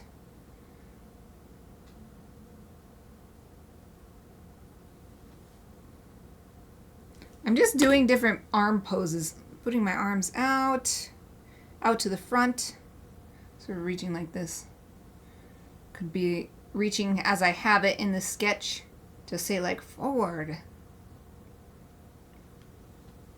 Could just have them relaxing on the edge of the cauldron, like right here.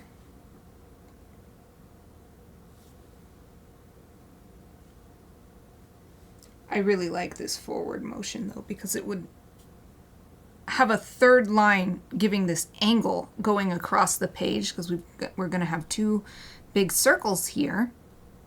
So having these angles come through, I feel like is a nice juxtaposition of patterns. So circles and lines going all in the same direction. So I'm just going to go ahead and try to draw this pose, but not cut her hand off. Because the whole reason I put the arm out was so that I could show her wearing a ring. So let's see. I don't think she'd be leaning over. So what I have in this sketch, originally I drew her leaning over the edge of the cauldron, like she's just kind of enjoying the ride, seeing the sights. This one makes it a lot more active pose. And I don't think it makes sense for her to be leaning over casually, but the one arm is all epically outstretched. So I gotta do my own body. How would I, if my arm is outstretched to direct, like maybe that's how she uses her magic to fly the cauldron. She stretches her arm out in the direction she wants to go. When I do that, the outstretched arm shoulder goes forward. And it makes my head want to be all big and tall too, like tall and proud. The other shoulder goes backwards. Sort of, because it makes sense, because if you're reaching one shoulder forward, the other one naturally goes backwards. So, we've got to draw the shoulders like this. So she's actually going to be kind of sideways. She'll be looking forward. There's her head, neck, shoulders. This one is just down. This one up.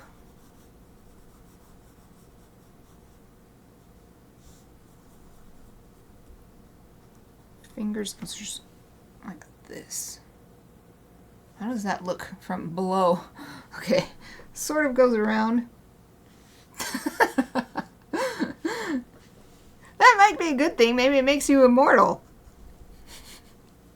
Just gonna pour this soup on the peeping artist.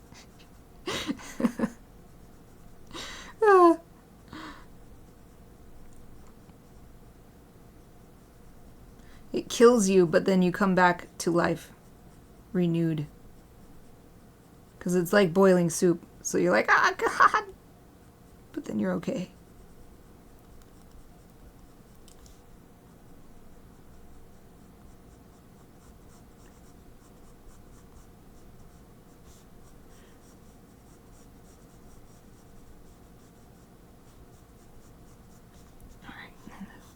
chest comes across like this. Here's her back. Of course, she's going to have the fluffy, flouncy peasant outfit on, but it's good to get the base anatomy in there to start with.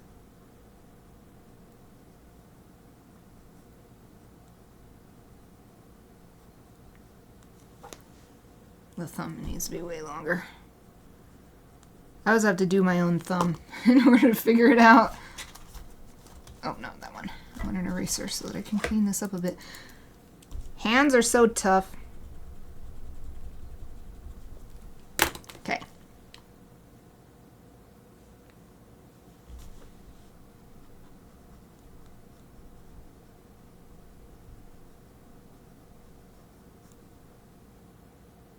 I made it worse. It was better before. Come on, me. You can do this.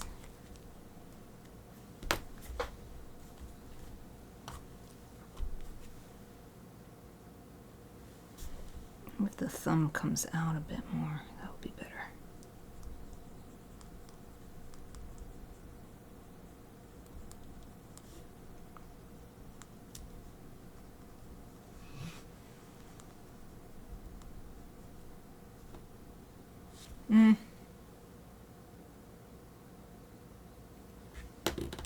I'm gonna get this.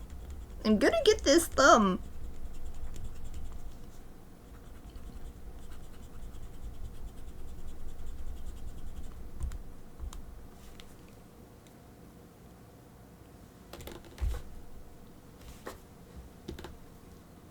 You know what?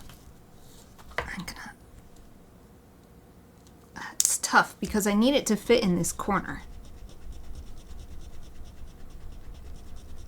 But the angle is a lot higher than I would like. But that's how it fits in the corner.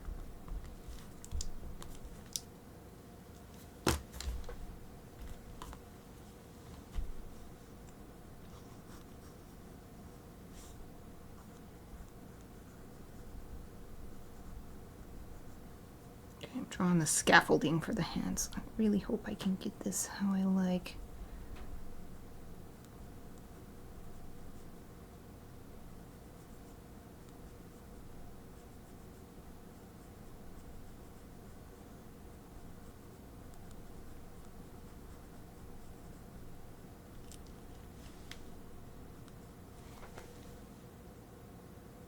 That's a lot closer.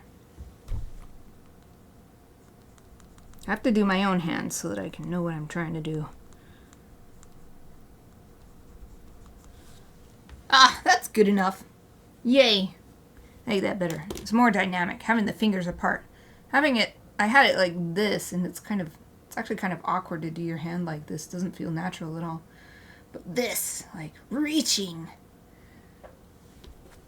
Okay. Got her hand done, yay! So now let's add a little bit of clothing. Oh, the image I had is off my screen. There we go. So it's just big, fluffy sleeves that come in at the wrists like this. Of course, flying through the air, they'll be billowing toward her body.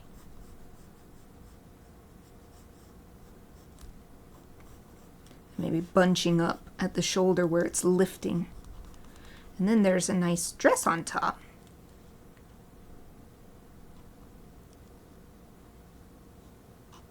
Actually, I think it comes around from the front. Maybe it's more like an apron on the front. You can't actually see because the scarf is covering it up in this reference photo that I found. Love the idea of the apron dress though. That looks really cool. So we'll have that come down like this, and then this is the rest of the billowy shirt. Shoop, shoop.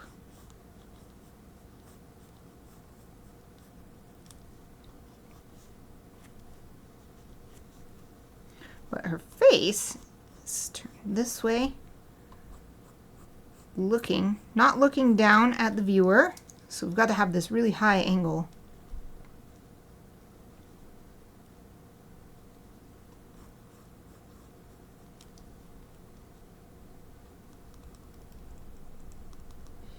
do my best to give it a hag appearance. But I want her to look cool too. So even if she's a hag, now that we've read about her, she is super epic. So she's going to be an epic hag. So the eyes should be about here.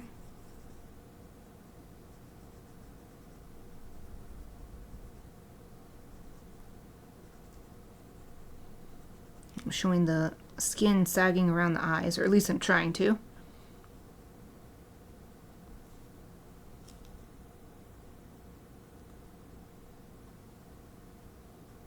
But we'll give her sharp eyebrows that show that she knows what she's doing.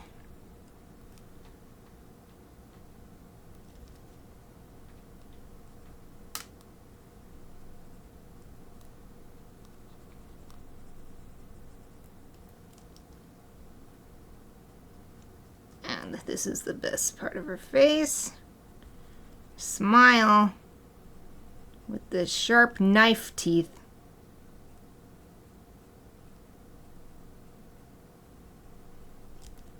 Which basically looks like anime style shark teeth.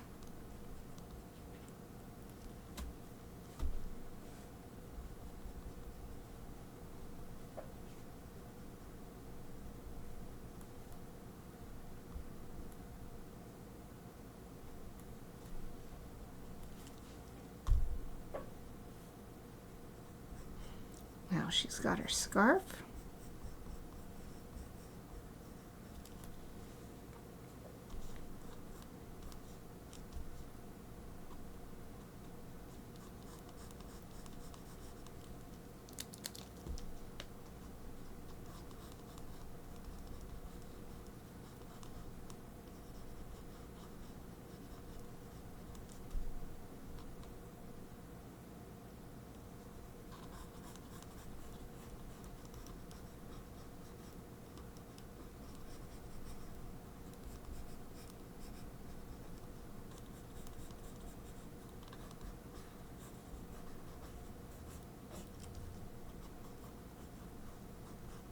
And she also has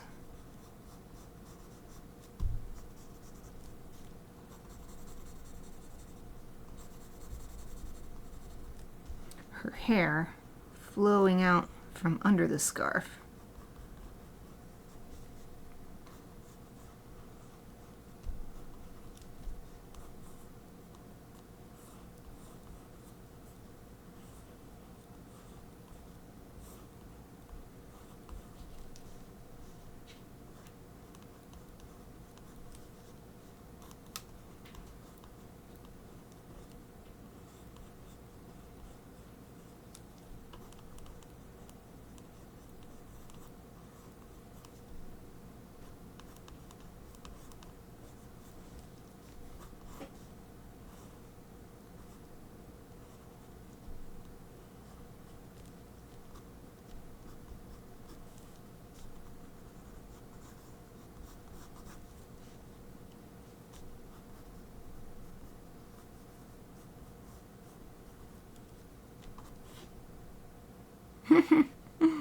Yes. Okay.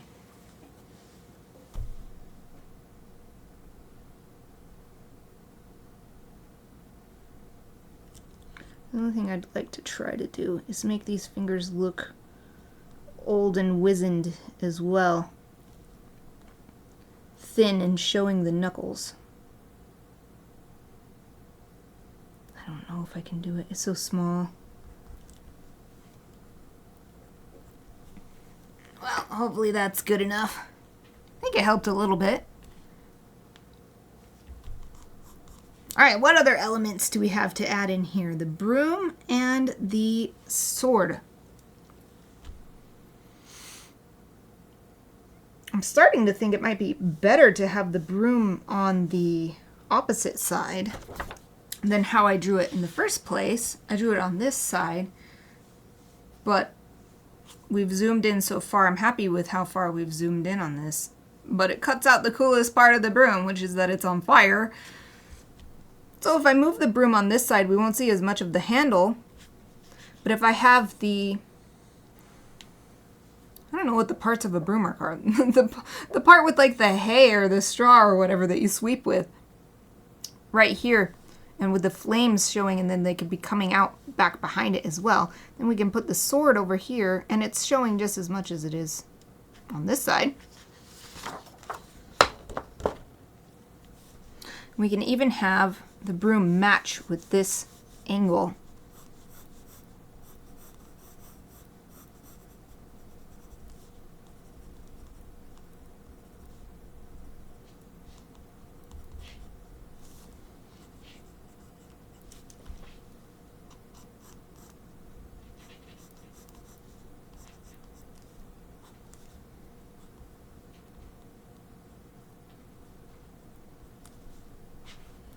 The flames already coming off, and they're getting bigger and bigger the farther you go down. This flaming broom, and then we'll have them coming all the way out. Big flames down here.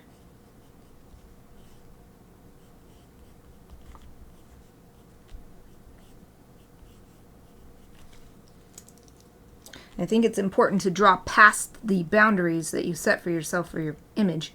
That way, the image looks like it continues on to the viewer.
I love how dynamic this is turning out. There's just so much energy. With the cauldron just sitting here in the middle, it doesn't really look like much, but with these lines coming diagonally, that's a lot of energy, and then all these wavy lines for the fire and the hair.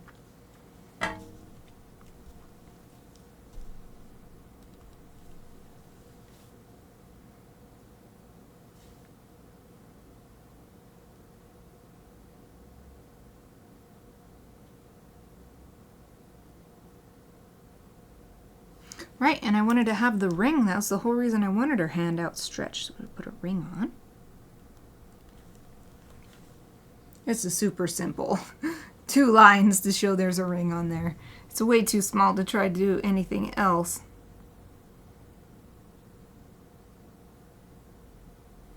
I'm actually wondering if I want to include the sword after all. Will it make it feel too crowded? Because it'll have to go right here, or maybe we could have it up here. And we'll be 1, 2, 3. Well, even this line, this is a sort of, what is it called? It's not a psychic line. A psychic line is the connection between, say, like eyes and then the thing they're looking at. That's a psychic line. An implied line, I think, is what it's called. So there's not a specific line right here, but the hair is flowing in the same direction. Yeah, let's just have the sword be up here. Why not? She can do whatever she wants. She wants to pose nice for this artist. She can do that. She's like, yeah. Oh, look. An artist is sketching me.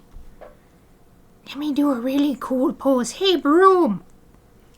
Get your fires going really, really well. Yeah, that's it. That's my Baba Yaga voice.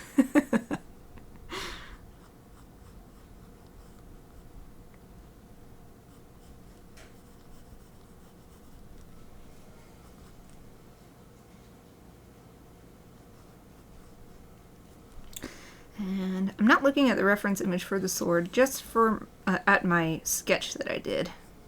Because it doesn't have to be exactly the same as that one individual sword that I used as a reference. What I saw was 3 pieces of metal as a handguard. 2 of them connecting and the one in the middle only coming to the hilt? I think that's what this part is called. And there was a little decorative swirl of metal coming off this way. I think it's decorative anyway. Maybe it served a purpose. I am no sword expert, so. Alright, and then the blade.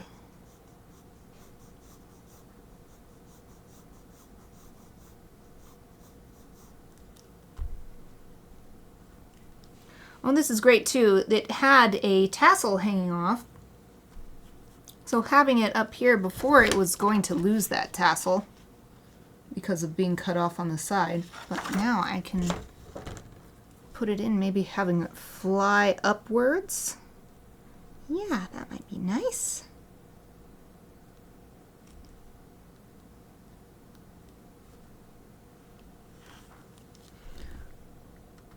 Whipping away on this epic moonlit flight.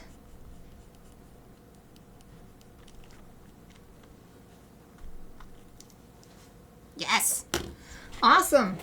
I want a circle template now. Oh, I don't remember where I put them. Maybe over here. Just so I can draw the moon.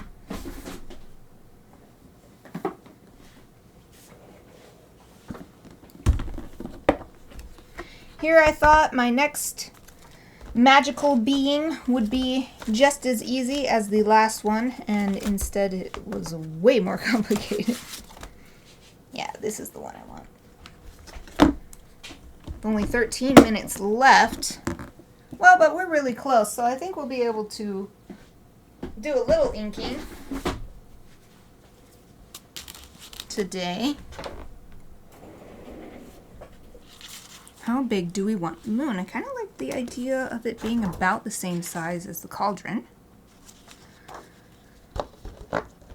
But it's probably most important to just have it look nice in the image, whatever size it ends up being. I could make it so big that it goes off the page, which is kind of what's going on here. This is like the top.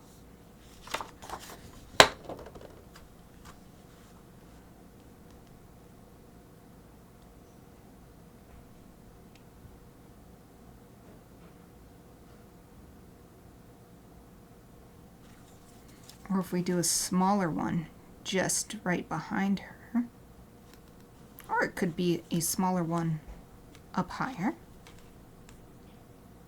Ooh, and having the moon behind would be awesome too, because we could still use this arm right here and put a little hatching to show that the moonlight is shining through her sleeve, but the arm is substantial enough that it's blocking the light.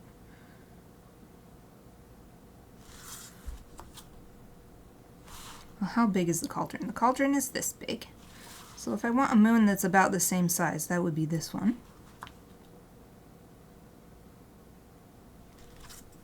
Could do a teeny tiny moon. Maybe I'm really liking this bigger one.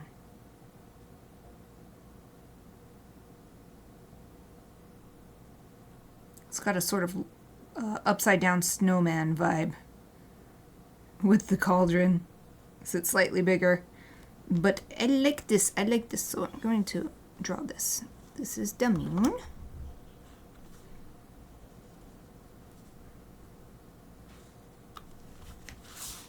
There. Excellent. Alright, just set this to the side for now. I want to get an idea. I'm just going to ask how to ink a night sky. I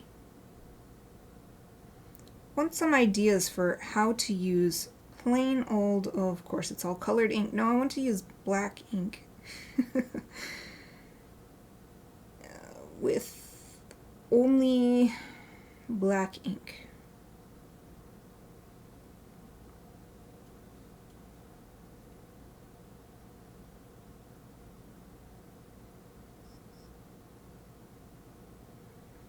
So these folks are using stippling.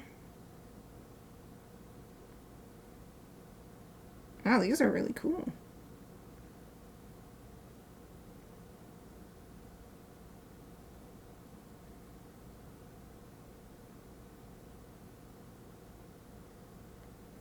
This one is line and stippling. Oh, hello! Hello, Shroomby! Thank you for the raid! Welcome, welcome, welcome! Welcome, everyone! Yay! Let me give you a shout out. You gotta get me keyboard out. How are you doing? How is everyone doing? Thank you for joining me. Let's see, how do I do this? / shout out. Yup. And then shrew with 2. Yeah, Shroomby with 2 zeros. Boom. Thank you so much for raiding. Thank you for joining me. I hope you're doing well. What were you streaming? Did you have a good time? I am just working on my Maginaturalist sketchbook of Baba Yaga. I'm trying to look for ideas of how to ink the night sky because this big circle here is the moon. So I want to get some ideas. And what I'm liking so far the most is this one, which uses line. I think I'll do something like that. I had that in mind, but I wanted to see what other people are doing and fill my brain with some ideas. Oh, you're welcome, you're welcome. Hope you had a great time at your stream.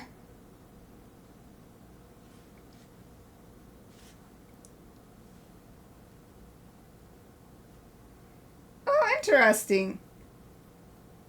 Glowing watercolor effect of a sheep in wolf's clothing. Oh, a sheep in wolf's clothing. Sounds more complex than it is. It sounds very interesting to me. If you'd like to put a link to your, I don't know if you finished it or if it's still work in progress, feel free to put a link in the chat to share it with everyone. And I'll take a look too if you'd like to do that. You don't have to. I'm not trying to make you do it though. Okay, I like that one the best of all these drawings I'm seeing. And I think it works well with the idea of this being a sketchbook instead of a lot of the ones using stippling are very structured and it doesn't feel sketchbooky. It doesn't feel like a naturalist sketchbook to me. Oh, okay. Well, that's okay. Well, everybody who wasn't part of the raid, make sure to go over to Shroomby's channel. I do have a Discord, but it's like private for subscribers only. But if you want to find me, I think I'm just at Studio Mikarts if you wanted to direct message me. Yeah, Studio Mikarts. I was double checking. Okay, 7 minutes left. That's enough time. 7 minutes left in my stream. Almost done with 3 hours of stream. 3-ish hours. I got started late. Got started 10-15 minutes late. Still, the better part of 3 hours. Let's see how much inking we can get done in that time.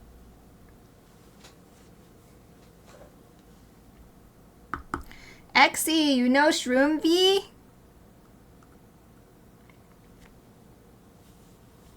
Okay, here we go. It's a little bit... I worked so hard to get to this point. It's a little bit, scary to start, but let's just do this. It's nice because this project is supposed to look like a sketchbook, so even if there's some weird off lines or something, it's a sketchbook, so it's okay.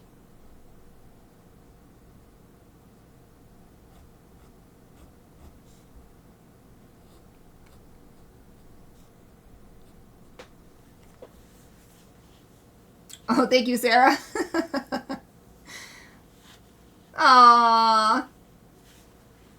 She'll be one of the best artists on Twitch. I'll have to go over and check your channel out after I'm done. I saw you followed me yesterday. So I'm so glad that you were able to come see me just the next day.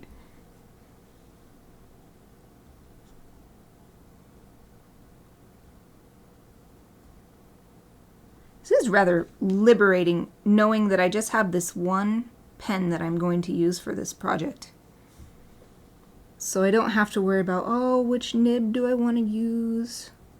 What size of line should I do? Don't have to worry about it. It's all the same. All the same line size. Same nib. The whole time.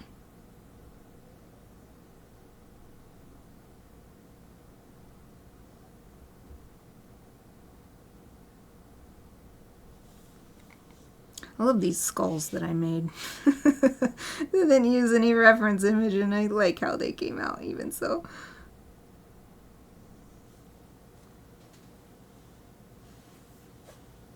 Oh, can't find me. I don't know how to, hold on. Should be, let's see. Maybe I can share my profile? I can edit my profile. Yeah, I'm just Studio Mikarts.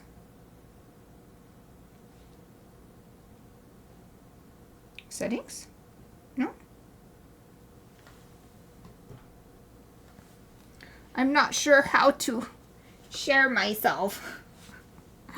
Maybe it's got stuff blocked because I'm streaming, because it always says like entering streaming mode.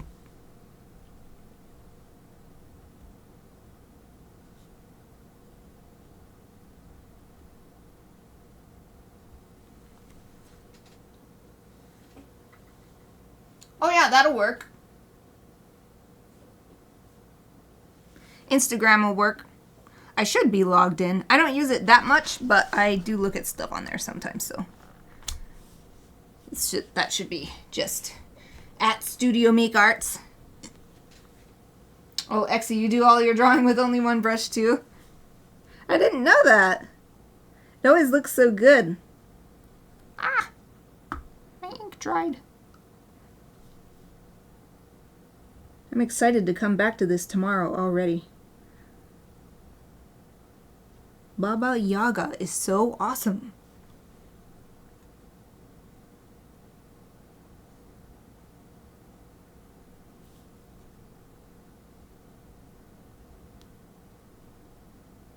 Well, gotta be careful not to put my hand in the ink before it dries.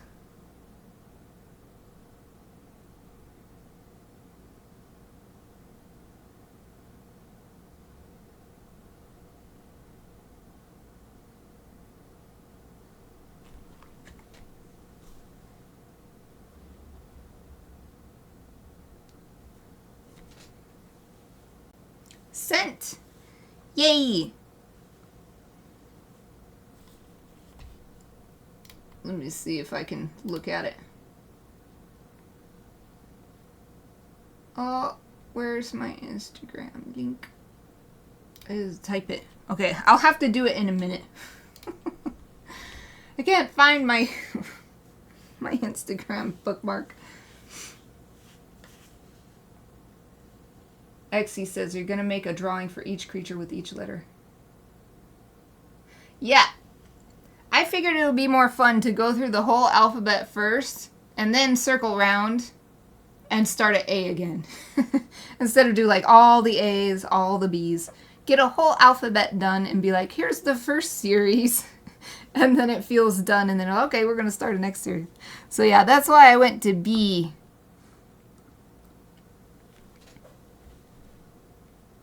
Oh, I just dipped my pen, but we have just seconds left.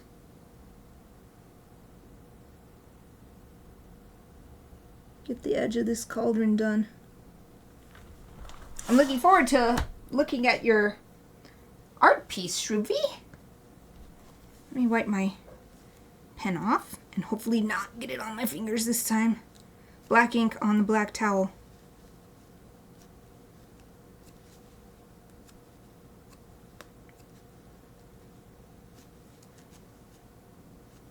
Yay! Did I get any on hands? Okay, no, I didn't get any on my hands. Oh, so what is this project? Okay, it is, imagine this, a Maginaturalist, so a magical beings naturalist, going around the world sketching all the magical beings that they're seeing. So earlier today, we finished this one, which is it's called an A Bao A Qu. So we finished this one. And so that was A, letter A. So now we're on Baba Yaga. So I'll probably finish this tomorrow, because tomorrow is another 3 hours of illustration streaming. This is the encyclopedia I'm getting the creature names and information out of. So that's the project. And what is this adorable little, what is this? I love these emotes. Haha cat. It looks like it's trying to get a little donut. It's so cute. But it's time to say goodbye for today. I'm having such a great time. I don't really want to. But I must, because I need to upload my video and all these other things. And then it's time for dinner. So, let's see. Who shall we raid today? Is anybody... where's Twitch? Is anybody on? Who I follow? Oh, one person is live right now. So we're going to go see Just Freebird. Says, working on a book rebind design. So that'll be interesting. I'm not sure what that entails. Let me move my stuff a bit so I can get my keyboard out.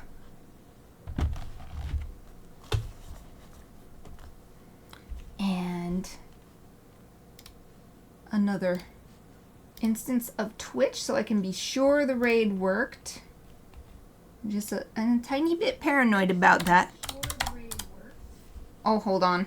My speakers are still on. There. I muted my own stream. Okay.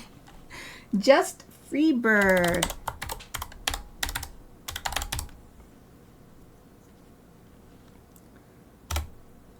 Boom, started. Oh, Exy, you're welcome. Yay! I hope to see you again soon. I also want to thank everybody. Exy, thank you for resubscribing, and Shroomby for the raid, and everybody who joined me today, especially in chat, because I love chatting with y'all. I will be back tomorrow with another illustration stream. I hope to see you then. The raid is ready to go, so let's go!